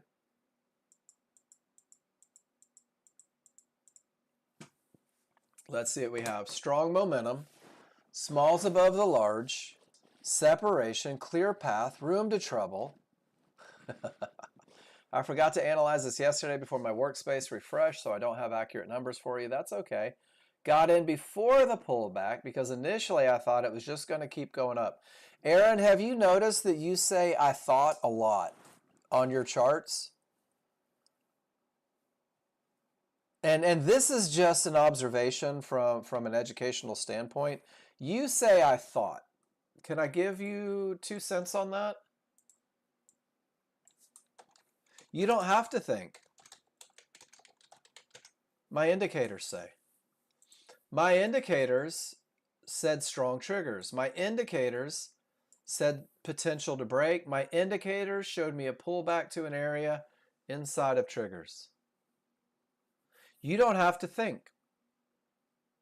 That's it. That's the perfect trade right there. You got in up here, right? So Aaron, the question is, and I think the answer is yes, you understand that when your oh shit gonna jump in trade fails, do you have the chart read to know that it's more likely to turn into that trend trade? If the answer is yes, that's probably why you didn't get stopped out. So I love the "I thought." Guys, I stopped thinking. My indicators say this is a market that's more likely to go up than down. My indicators say this is the one line that could be problematic. My indicators said I had the best momentum ever, so I jumped in. And my indicators also said that if this fails, isn't it funny how we have a knack to buy the high tick? It's just going to become a trend trade. You'll see a lot of people in here, Aaron, that'll take this "oh no, it's going without me" trade and just double up on the trend trade. Wayne does it a lot. Pete does it a lot because that's the understanding. I love everything about it. It is such a good hold. Nicely done. Such a good hold. But man, don't waste your energy thinking. It's hard. Is this considered a full bar away from the mid band to make a determination?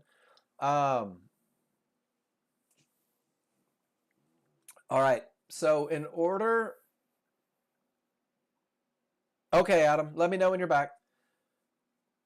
So the gap theory, Aaron, is not distance to the mid band.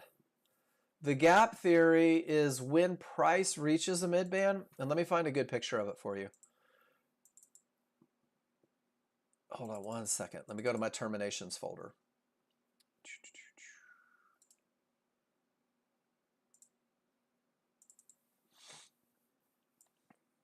There we go. You guys know I have pictures for everything, right? So if price pulls away from the trigger super fast, super far, exhibit A, and hits something solid. And in this case, if it were the mid band up here,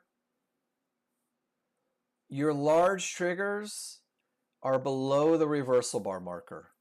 And that's what defines the gap theory.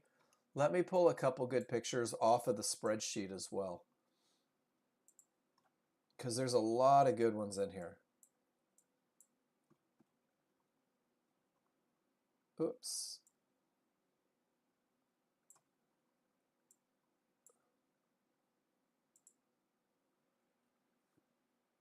I want to find one at the midband. Here we go.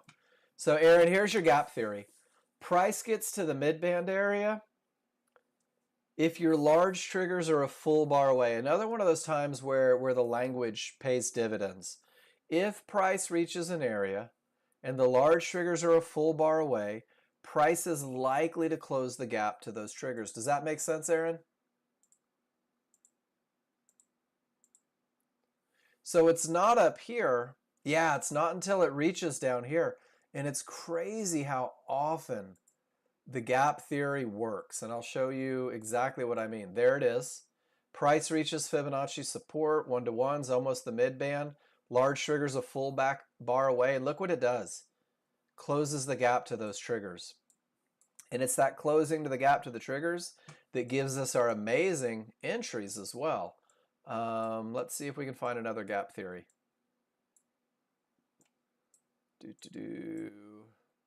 Pretty good example. There's your mid band, closes the gap back to the large triggers. I like to scroll back because you see it a lot. Fibonacci mid band closes the gap to the large triggers. Resistance closes the gap to the large triggers. And what it does is I think it keeps you a little patient. I know I got all the momentum. I know the potentials to break is there, but I'm not going short yet because look at how far away my large triggers are. Does that make sense, Aaron? And I think that the picture that you showed is one of the biggest common pictures that I get is, okay, is it the gap back, but it's the other direction. But what you did have is 3 divergences. So in the moment, the large chart was still green with a big reversal bar. Small chart was printing lower highs and lower lows. It looked to me like it was going down, and it did. I didn't trade because I wasn't sure, but I have seen this pattern a lot. Is this a recognized tradable pattern? Are the conditions not right yet? So let me answer it 2 ways, I guess, Aaron. Large chart says up still, right? Do you want to become a counter trend trader? Are you so successful with the easy trades that you can't wait to start fighting the trend? If that's the case, let's talk about it.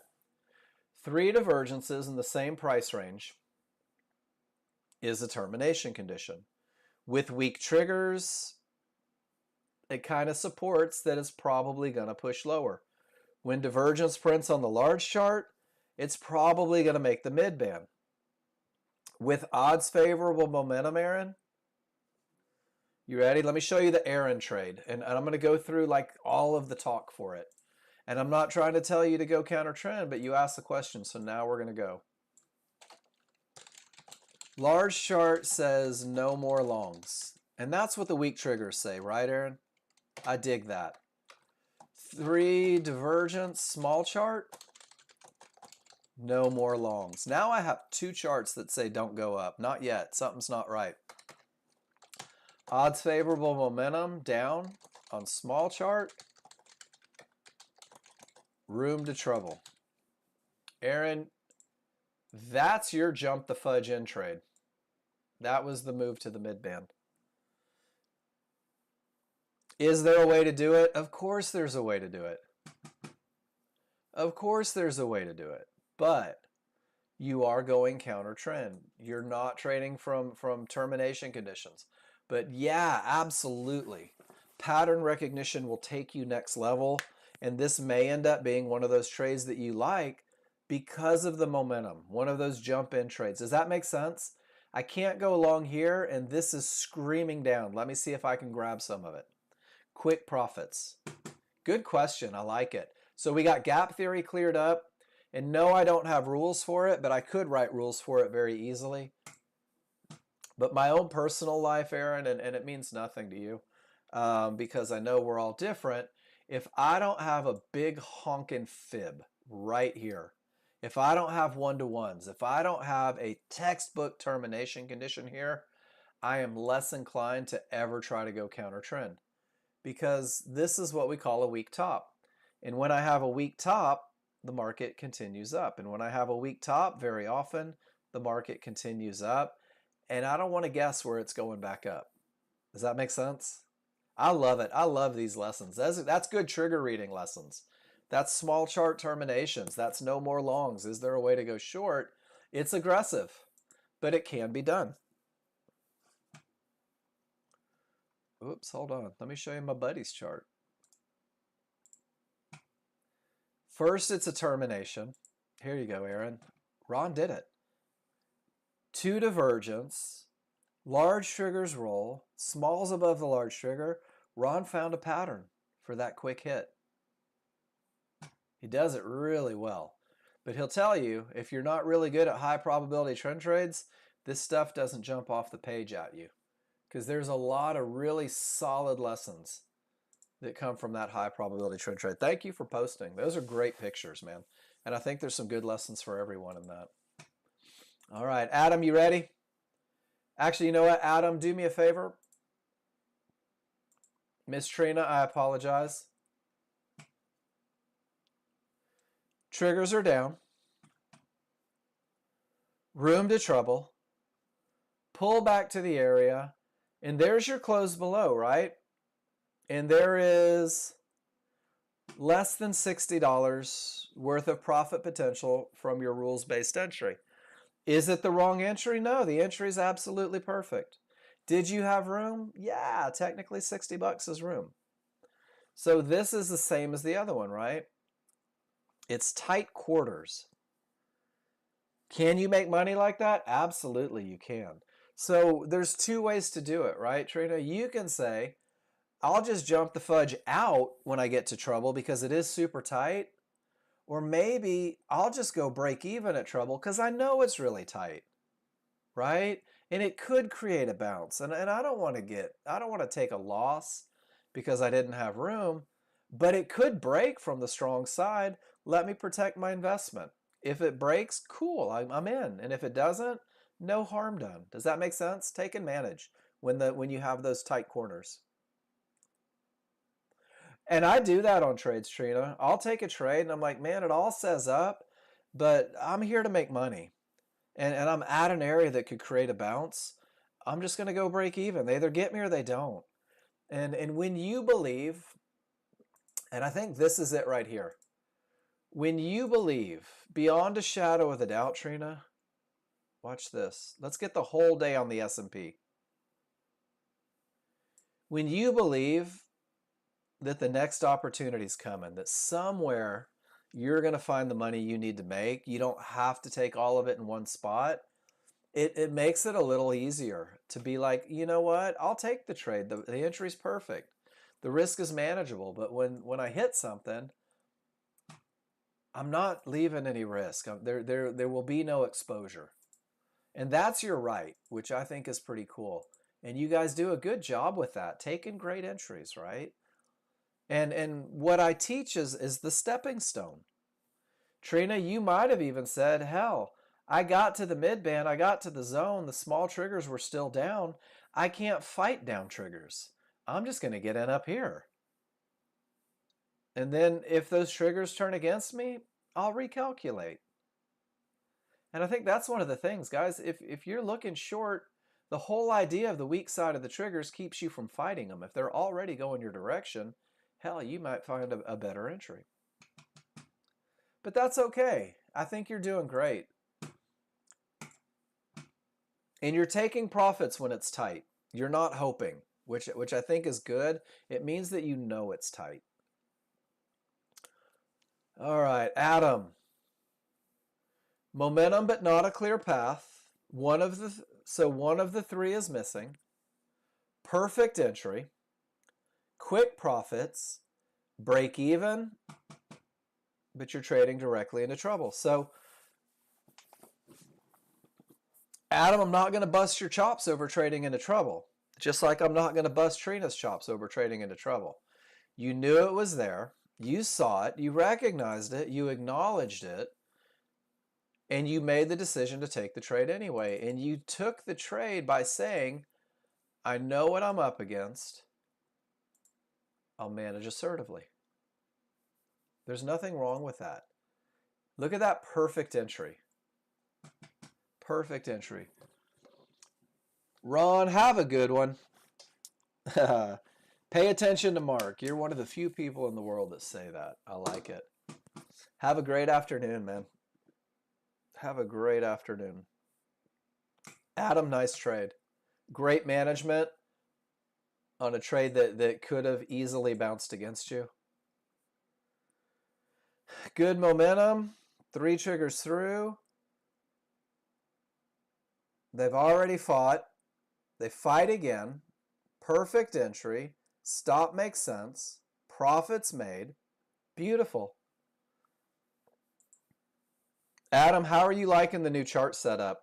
Look at that. Strong top up top too. Is it nicer to be able to see all your fibs and know what you're up against? I love it. Termination. 2 triggers through. Pull back to the area inside of triggers. Money. Out profit. Out break even. Followed your plan. Beautiful, Adam. Great trade again. 3 for 3. You going to do it 4 for 4? Oh, son of a gun. All the momentum. 2 triggers through. Pull back to the area. Look at that entry.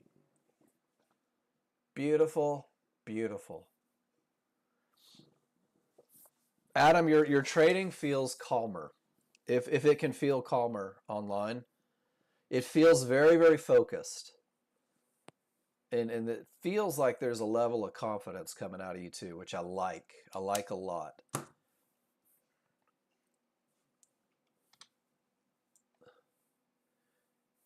You want a little warm, fuzzy feeling?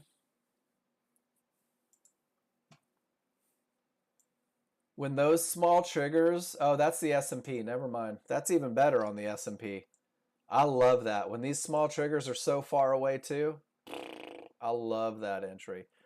Guys, remember when I said this morning, you'll see Nexgen users like snipers almost buying the low tick, almost buying the high tick. Well, that one was right in the middle. Almost selling the high tick. Once you trust the methodology, once you believe in the methodology, once you embrace the process, guys, it's stress-free. Didn't care about the money today, just the process. 825 all winners today.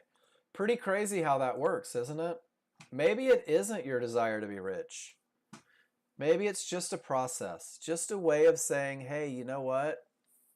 There is a pattern I can trade that wins more than it loses. Papa, good morning. Let's see. 15-minute, not trading into areas. The trend is down. I like it. Looking for a trend trade. Jumped in when white bar appeared. It closed below triggers. Waited nervously for price to reverse with by chart trend. Jumped out for profit. Could have held longer. So down. Room to trouble. I can't see your, there it is. Early entry. There's your close below. That had to make you feel good on the early entry though, right? Oh no, all right, whoo. And then it starts down with the large chart advantages. Great job, dude.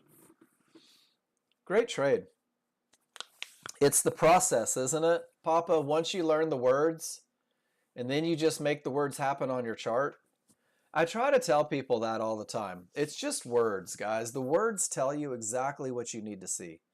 The words tell you exactly where you need to enter. The words tell you exactly why those weak triggers are not your best chance. The words tell you why that is not the best potential to break. And you've just got to learn the words first. And then everything seems to fall into place. So what's the S&P doing now? I've got momentum down. Does everybody see it? Whoops, not anymore, you don't. I've got momentum down, but I don't have a clear path yet. Everybody cool with that read? So what does that mean? Sit on my hands. I have to relax for a second. There's just nothing to do. NASDAQ, the triggers are down. I've got room to trouble. There was the pullback to the area with the close below. You would have had to choose to trade into areas. Actually, not really. It's still resistance. The mid-band was your challenge. If you got in below the mid-band, it was still a pretty easy trade that is still going down with all that room to trouble. Do you guys see the pullback? Even without the rules for a second. I think this is one of the best lessons that I ever learned. Can you guys give me a why if you see that the trend is down? Let's do it this way. Hold on.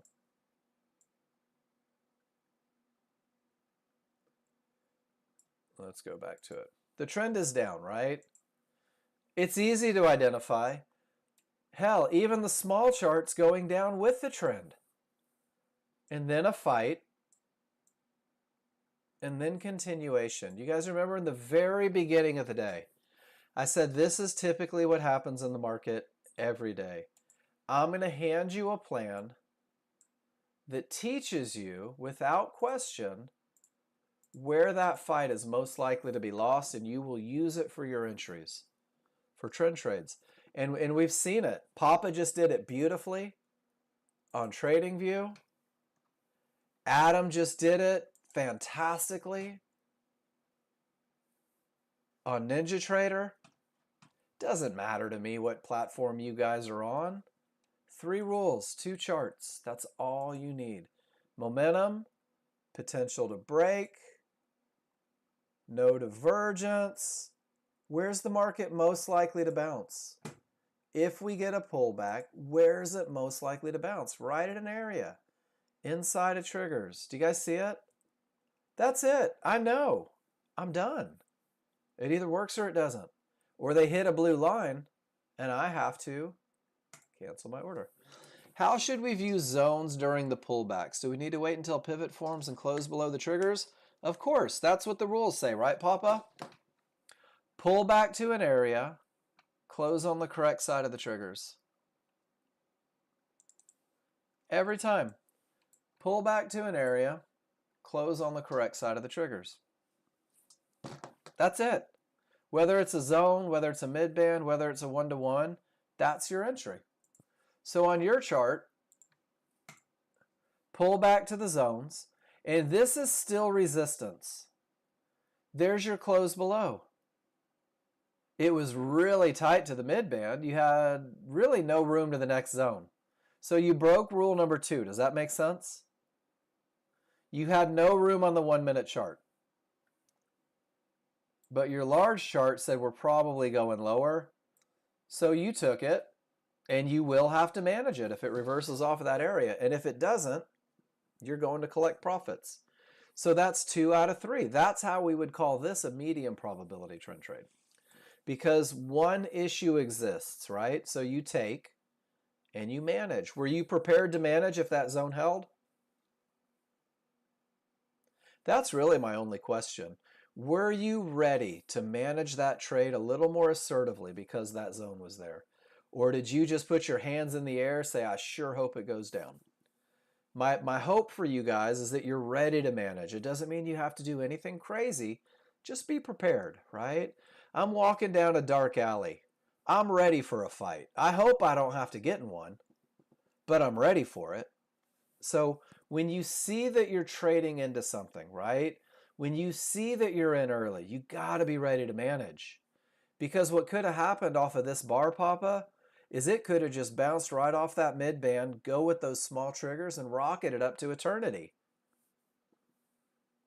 You didn't have anything in the way. You were still in the fight. You were one bar early, and then that one bar saves you from breaking the entry rule, which means you had the large chart rules and the entry rules. The only one you didn't have was rule number 2, which means that you have to manage. So let me pull up this picture real quick. This is the same concept on TradingView. You had direction. You didn't have the clear path, but you had the entry area. Medium probability, let's manage it. Let's be prepared to manage it. Does that make sense? But when you have all three, holy smokes, giddy up, baby. That's the one. That's the easy one. But we all grow outside of the easy one. I'm going to tell you right now, we all grow beyond the best of the best, the easiest. Look at that. Divergence printed. Divergence is the biggest killer of only the potential to break.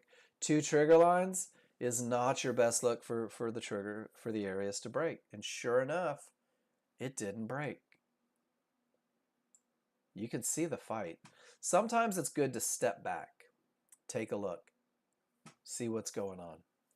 That's our second hour. We already made it to the end of the second hour. Are you guys learning anything? Sam Papas does sound like a different language. Marika, are you still in here? How we doing? Are you starting to hear the words a little bit and go, oh, he said trigger lines. I know what those are. He's talking about pull back to areas. That's that horizontal line that can create a bounce. Can I give you some entry charts? I want to study them.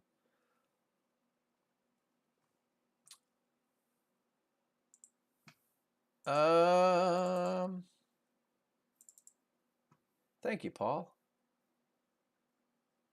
Hold on, Junior.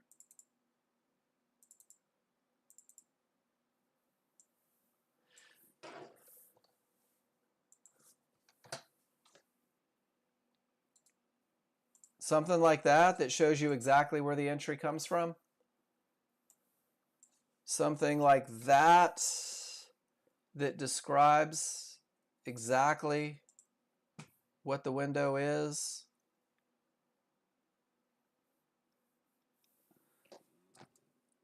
I have auto trade and it takes a trade for me. I'm trying to manage it. How is it taking it? By whatever inputs you put in. You have the automated trading system, Junior? The trend trade system? So what your automated trend trade system does is, one, it doesn't have any of the synthetics. So when you have momentum, and depending on your settings, when you at least have the potential to break, it's going to look for a trade. Does that make sense? So let me see if I can find it real quick. Hold on. I've got something even better for you, Junior.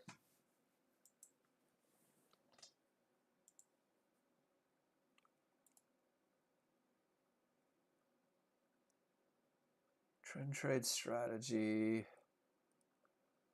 I believe this is it. This is John Novak in the room. So what you're looking for right now is small chart management. Now, if you're trying to figure out why it does what it does, this is not the room for that. You're going to want to go over to Trading Chat. But your trend trade system, no, the 2 charts up there are the big chart and the small chart. There are no minute charts. There are no minute charts. It's a 34 and a 13 if you're on NASDAQ. It's a 12. Oh, I don't even have the system on here. Hold on, let me show you.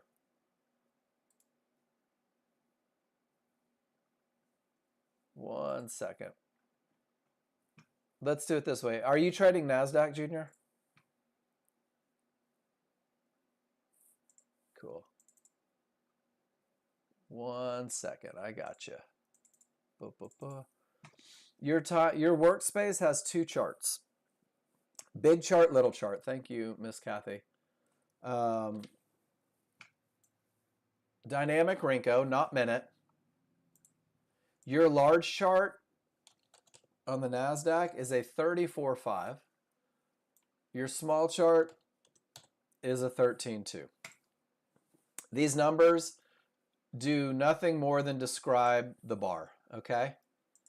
So your rules defining direction, defining momentum, defining the areas that are problematic, all of that happens on the big chart. And until those rules are met, your big chart won't even think about an entry. If the rules are met, and the rules are, you can put them in and change them. John Novak gives you base settings. So I don't know what your rules are. But if you notice that EMA that runs down the chart on yours, it's a white line. And I don't even have the workspace. Your system says that when everything is right, we're going to pull back to that EMA line and we're going to look for an entry. We're going to wait for the tail. We're going to have the triggers right. We're going to do all that. So your big chart has a very specific set of rules to find an entry. Are you with me so far? Now, your small chart doesn't have your small or your big chart doesn't have a lot of the fibs that your small chart will have. So your large chart may be perfect, but your small chart can give you indicators that maybe the trade isn't the best trade. This is what John Novak has been working with the programmers a lot lately. This is exactly what John Novak has been. I mean, programmers have been nonstop. And what's happening, and I'll give you a glimpse, I can't share the picture really, is when the large chart is giving signals, now it's going to go over to the small chart to begin to work that small chart management for you guys. So the entries are automatic. The management is discretionary, and that's up to you. And that video that I put above you is an awesome way to do it. Is an awesome way to get a jump on it, to be able to do it yourself, things to look for, reasons not to take the trade, right? So if your trading system says, hey, let's go long, and it shouldn't because it's directly into an area, or your trading system says, hey, let's go short, right? We got two triggers through, the momentum is there, let's sell a pullback to an area. Junior, you're going to have to say, oh shit, I have weak triggers and divergence, and that's not my best trade, and you have to cancel that entry. So you've got to learn small chart management. The same way back here. It looks great on a large chart, right? That divergence says you're more likely to lose than win. It'll give you an automatic entry. But if something isn't right on your small chart, you're going to have to step up and shut it down.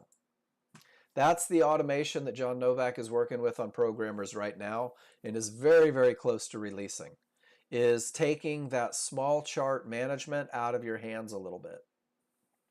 And I think that's probably what you need to focus on. If your settings are comfortable for you on your entries, your focus needs to go to small chart management.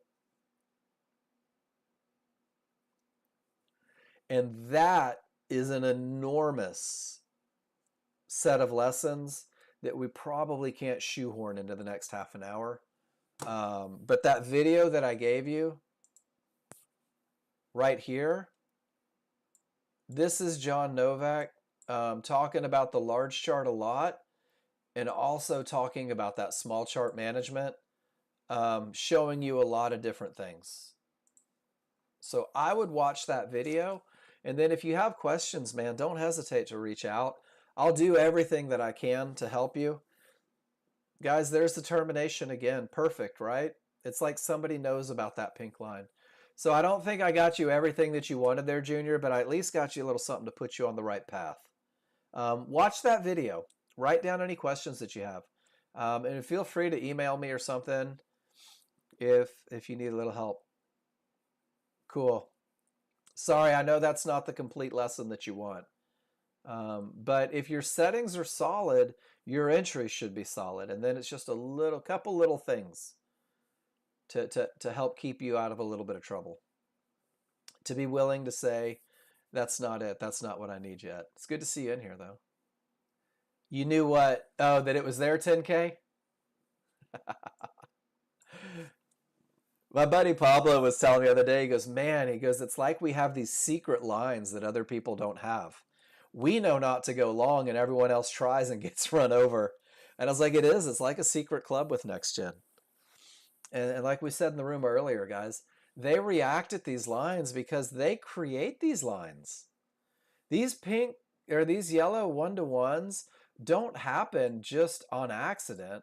It has everything to do with this swing and that swing, and they project. And if you look at a yellow 1-to-1, and this is amazing to me, when the market goes down and then back up, and John's probably rolling over right now because I've given you the swings for dummies. When you get an A, B, and C pivot, and I don't even know why they're A, B, and C pivots, but the distance from A to B, once you get the C pivot, your software automatically does the Fibonacci projection that is equidistant. And this number right here is used by institutional traders all the time. It's used by the people that have millions of dollars in the market as targets, as entries. And what happens is it's all automated. There's no guesswork.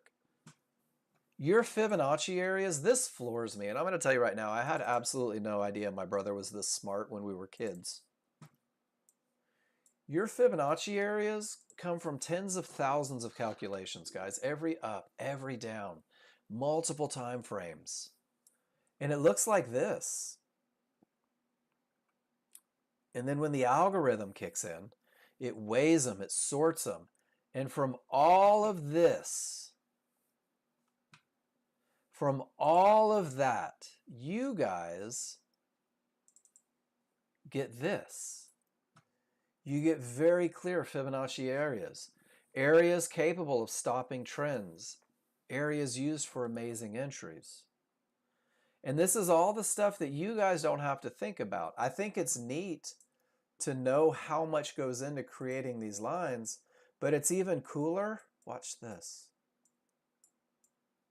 to know that that blue line, that single blue line, look where the market stopped. How many people do you think lost money in this area? How many people do you think lost money in this area? How many people do you think lost money in this area? So Nexgen says, you know where highs and lows can be. What do you say we find one pattern to trade in between those areas? Use the advantage of momentum, define a clear entry, and GTFO when we get to that line. Guys, that's what Nexgen's been doing for 30 years. Pretty cool, right? There it is again, Fibonacci support. Look at the bounce. Look at the bones. It's crazy. My brother and I still talk all the time, and we're just like, oh my gosh, I can't believe how good this software is. And I'm not trying to be like braggy or anything like that. This is the most kick-ass software you'll ever find. Once you learn how to use this tool, you could very well be unstoppable if you stay out of your own way. Good stuff. 11:12, guys. I'm gonna run real quick. I'll be back in a few minutes. When I get back, we've already gone through all the pictures. The S&P is not giving us a whole lot to work with in regards to clear paths, which means that, of course, the NASDAQ is kind of doing the same thing. So if you have questions, let me know. And if I come back and there's no questions, what we're going to do, one of the things that I did, and Junior, these are for you, brother. Some of the things on the small chart that you can use, second divergences. Guys, this is great small chart management. 1-to-1s for management is great small chart management. And the same thing is true. Profits at areas when you've reached an area, getting out. There's some just little quick reads for you guys. And now we're going to see if they can break. I'll be back in just a couple minutes.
One-to-ones come from Elliott wave theory.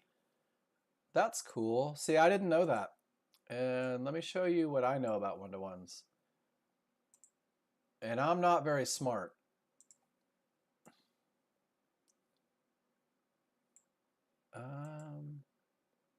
That's not it. That one-to-one is a 100% Fibonacci extension. I don't know what that has to do with Elliott wave. But the cool thing is, and I like that you said that, Jerry, because clearly you are smarter than I am in terms of market stuff, and that's okay. I've accepted that in my own life, that I've got someone to do the smart stuff for me. I want to show you something kind of cool.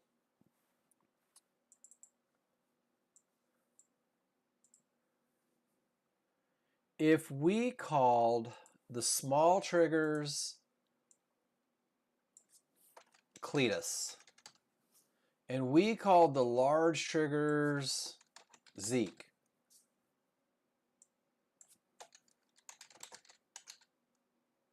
when Cletus gets above Zeke, they are strong, right? I don't care what you call them, but it's a look. It's one look. No matter what you call these trigger lines, it is one look that provides you the advantage. Oh, that's the Elliott wave? Right on. See, I don't need to know that because mine print automatically. But I think it's cool to know that. I'm not a need to know. The pilot brain and the tattoo artist brain are very different, I think. Very different between left and right. So watch this. We're going to call the magenta line Sally. And we're going to call Fibonacci resistance Petunia. And anytime you get to Sally or Petunia's house and Zeke and Cletus are below it, don't trade into it. I think it's cool because all it is patterns and all it is looks. And once you get the look,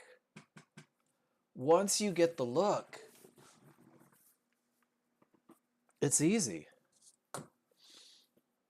Jerry, one of the things I'm most thankful of is that I didn't come to Nexgen with any experience. Hell, it took me 30 days to realize to finally just let go of the idea that you can sell something that you don't already own. You guys that come to me with a lot of intelligence, much more accurate, right on. See, I didn't have any of that. I've heard Elliott Wave, right? And you guys talk about engulfing candles, and I hear bar. I still have to Google bull and bear to know which direction they're going. But I do understand momentum, and there's no doubt in my mind that those yellow dots can stop this market. And I know that I don't have my rules met. And that's it. That's the end of it. And it's almost too simple. You guys know I took a phone call from somebody once. He was doing a demo, and his client advisor said, "Hey, Mark, will you talk to this guy? He's got some questions." And I was like, "Absolutely, man. Let's have a conversation." And he started the conversation with, "You don't have enough rules." He just told me flat out, "You don't have enough rules. There is no way your stuff can work with only 3 rules." And I was okay. I get it. It doesn't seem like enough. But here's the cool thing. Here's the wonderful thing, guys, is with a tiny little bit of effort, you can learn these 3 rules with a little bit of, okay, that's momentum and the potential to break. You could learn these rules well enough inside of a week to disprove them if it's not enough. You could do it. Are you willing to do it? Because if you are willing to do it, guess what? You'll be with me forever. John has made it so much simpler. He used to draw fibs before. Well, that's how John started, Jerry. John started with a gentleman where they would hand draw them every morning.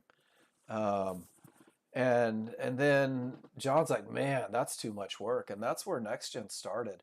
I still remember I was living in Phoenix, Arizona, and John called me. I was 25, and he goes, "I'm going to start a company.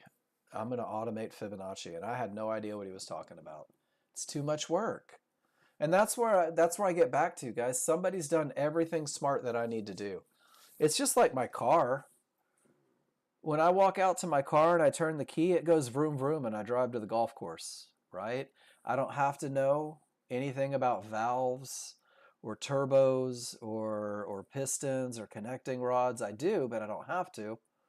Um, but I think that we try to make things more than they are. And I'm not accusing anyone in the room of it. I know I did it.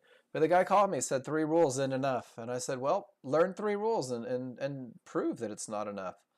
And he didn't. And most people won't do the work. But you guys that do the work are here. And you're not leaving because you know that it works. You just got to figure out how to work it, right? You got to treat it like your job. Pretend like you're working for somebody else. Pretend like trading isn't your money. Trading is your boss's money, and if you break your rules, he fires you. It's crazy how different you will trade with that mentality. This is your business. Some people run their businesses into the ground, Jerry. Could you imagine going up in your plane and you're like, you know what? Today, I don't think I'm going to follow the checklist. Today, I don't think I'm going to check the nuts and bolts. I'm not going to make sure that everything is checking out positive. I'm just going to go up to 10,000 feet and hope for the best. That's what traders do with their money. So, what would you guys like to talk about? What can I do for you? I'm here for you guys. I am here for you guys. Are those bars still huge? Over here, 24, 36. Yeah. NASDAQ's got some big bars working on those minute bars right now. What does that do? That increases risk. Carry on that same conversation. Which one, 10K? Maybe some days it's better just to go golf. It's more helpful with these examples. All right, Papa, let's see what you did. All right, so you say momentum is down, but I see your triggers is up, Papa. So let's not define momentum. Let's define direction first. Can we do that? Here comes a good lesson. all the horrible Novak analogies, 10K. Do you see the small triggers up? So the trend is up, Papa.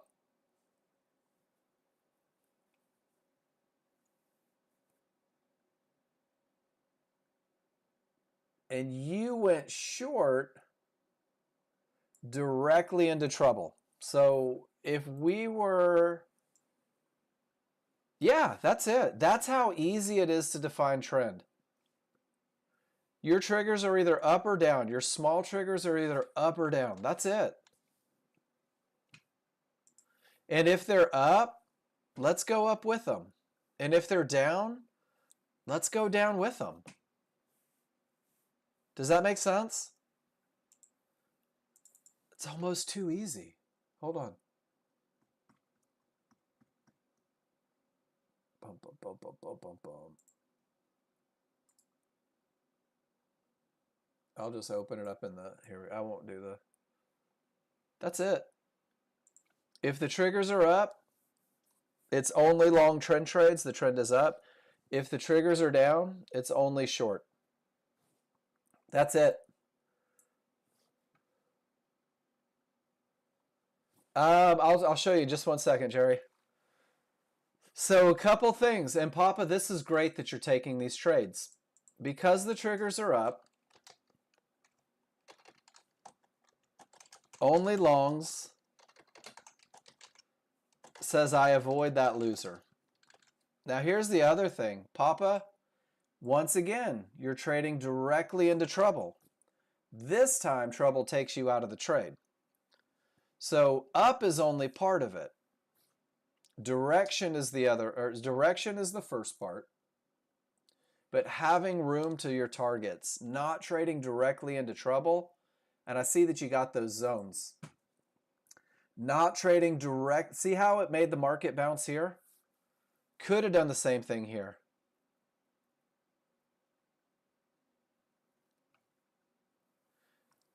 The TradingView PDF, the PowerPoint, Cheetah?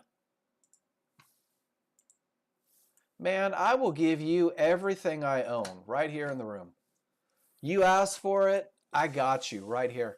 So, Papa, I love the thought, right? But you let the small chart talk you out of following the big chart because the small chart looked like it was going down. Does that make sense? So the triggers were up. Right here, honestly, I'm waiting for a bounce up. I'm waiting for an opportunity to go long. Let's go see what it looked like. Aha! Look at that. Look what it did. Pretty freaking cool, right? You're short. Close above the triggers with room to trouble. Trading with direction. So, Papa, we got one little fix, brother. Just one little fix. Let's let the large chart trigger direction define which way we're looking to trade. And I think that your thing, and everybody has a thing, is you're too comfortable trading into these areas that could create a bounce because you haven't had them yet. I know these are new to you. So let's give it a little breathing room, room to make money, follow the trend, right? I'm not giving trading advice. I'm just saying this is what the plan says. And I think what you'll find is these trades become very avoidable. Does that all make sense? Awesome. That's a good picture, man. That's a good lesson there. And it's interesting because you've been trading with the trend every picture that you've shown so far.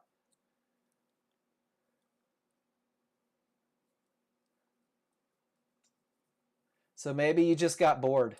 And that happens. That happens.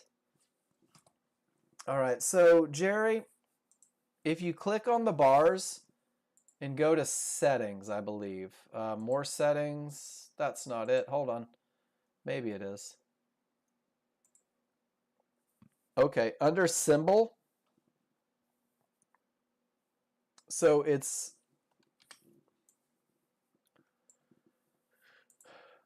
first it's the little nut, and go to settings, go to symbol, and then body. And you can change it any color you want. Guys, I took the red and green off. We did this once before because someone's like, oh, but the bars were red. Well, what if the bars are blue, right? And what if the other bars are hot pink? What's pretty cool is it doesn't have anything to do with the rules. You could do it any way you wanted to. You could make it like 80s disco colors if you wanted. It wouldn't change the rules. Triggers are up. And there's nowhere to go. Do you guys see it? I have no room to take a trade. Hell, I don't know, Justin.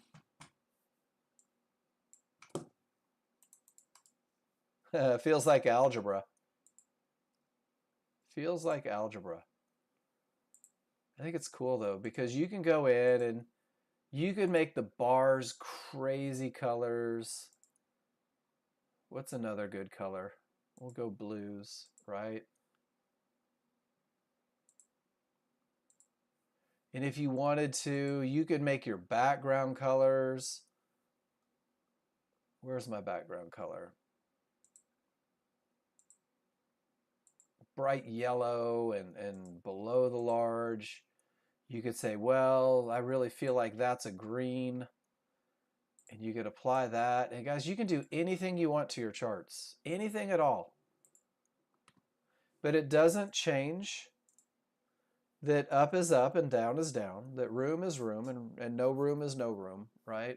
That's one of the reasons why I took so much off of these charts.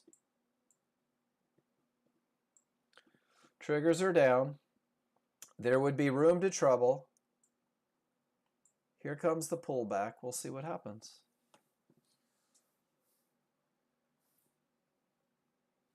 I know I speak like all of this just should be second nature. Guys, it shouldn't be. There should be absolutely nothing about this that is obvious for a new user. I can't stress that enough. That was my least favorite word when I was learning the software was it's obvious. You can make it obvious. It can become obvious, but that takes a little bit of study on your part. That takes some practice. You assume they would turn downward again, Papa? All right. That's wild you would say that because 2 years ago, I quit my job and bought a new Ferrari because I assumed I would win the lottery that weekend.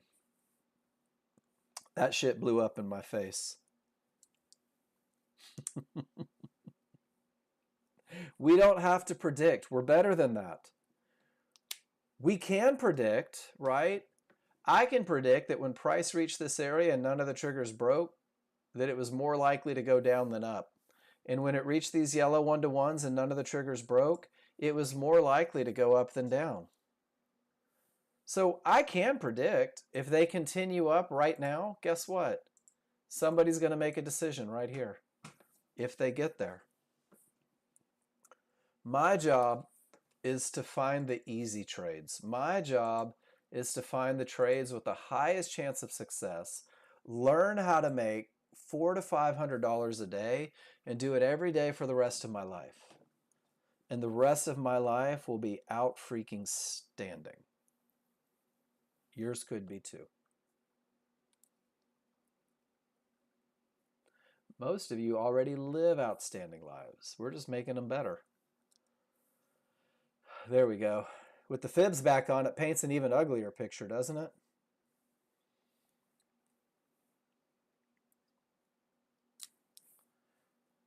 Sam's Papa, how'd we do today? Miss Marika, how did we do today? Is it a little better than yesterday, I hope? You can predict the future. Trust in Nexgen. 2 charts, you put it up for me. Can you just explain a little bit about those charts? Junior, what do you need explained? Here, this is the best picture. Your big chart is the people that are in control. Don't fight them. Your small chart is nothing more than an entry chart. Use it when the large chart says go. Good, Marika. And it will be. It'll be even better tomorrow. I think that I lose most people in the first day because they're like, oh my gosh, I'll never learn this. But because I say the same thing, because you see the same things, it really does. It begins to click quickly.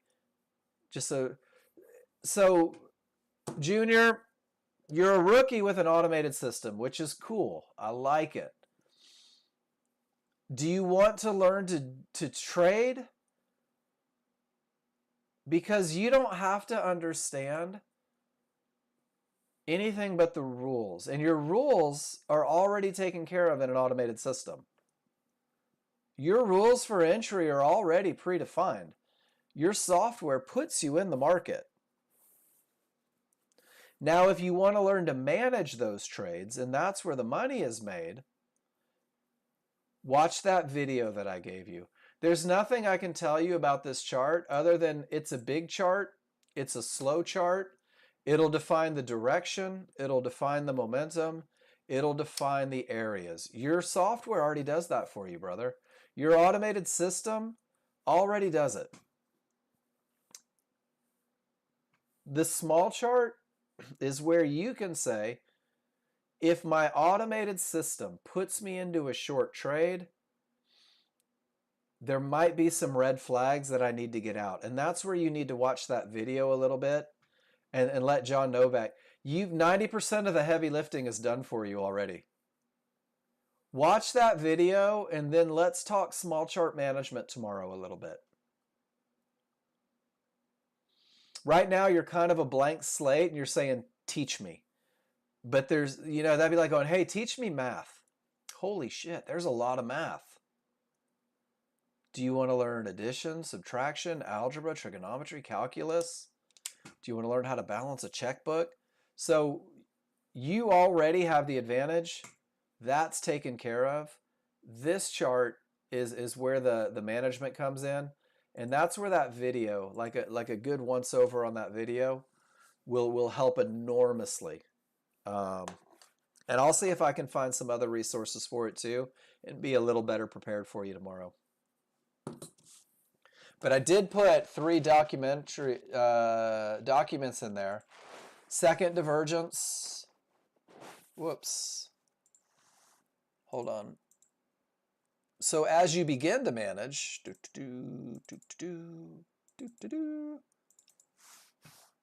one of the things you can use, and I'll show you an example of it, is second higher or lower divergence. Using it, if your system puts you in a short trade and you get a second higher divergence, you can use that as an exit condition. And watch this. If your system puts you in a short trade and you get a second higher divergence, you can use that as an exit condition. So these are the things that you're kind of going to need to learn. And just learn them one at a time. But that's a beautiful example. See how after the second higher divergence, the market pushed higher? And that probably would have taken you out of a trade. You can now say, I'm in the trade is great. Oh no, I'm going to exit. And you can cut your losses and make them way smaller. So that's one of them. Choosing to not enter a trade if you get divergence from a fib. Maybe your system's trying to put you in long, but you're like, no, I see this. I'm not going to take that long. And it keeps you out of a loser. And that's kind of what the small chart management will do for you.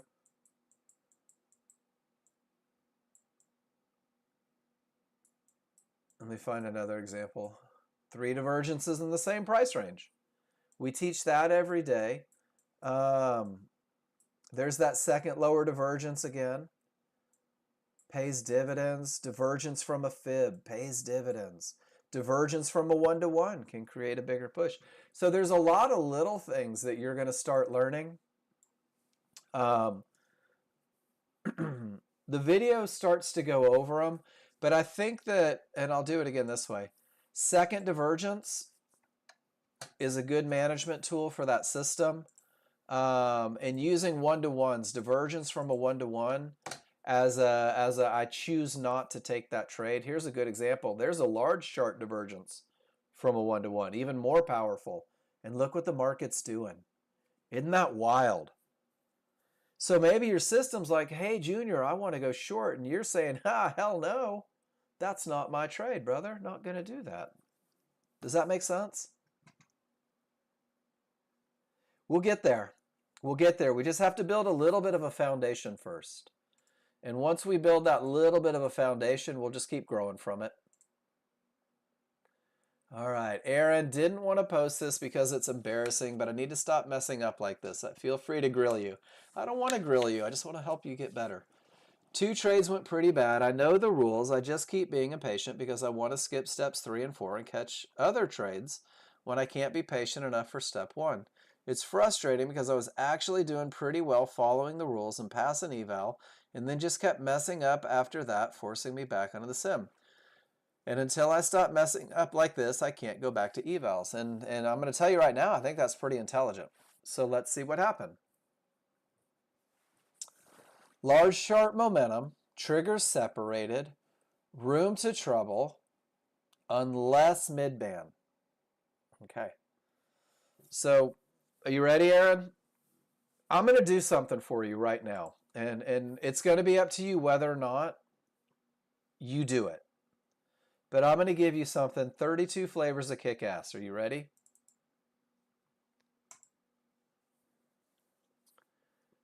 And Aaron, I'm going to share a story with you. And this is for everybody. Guys, I love telling stories. It's story time.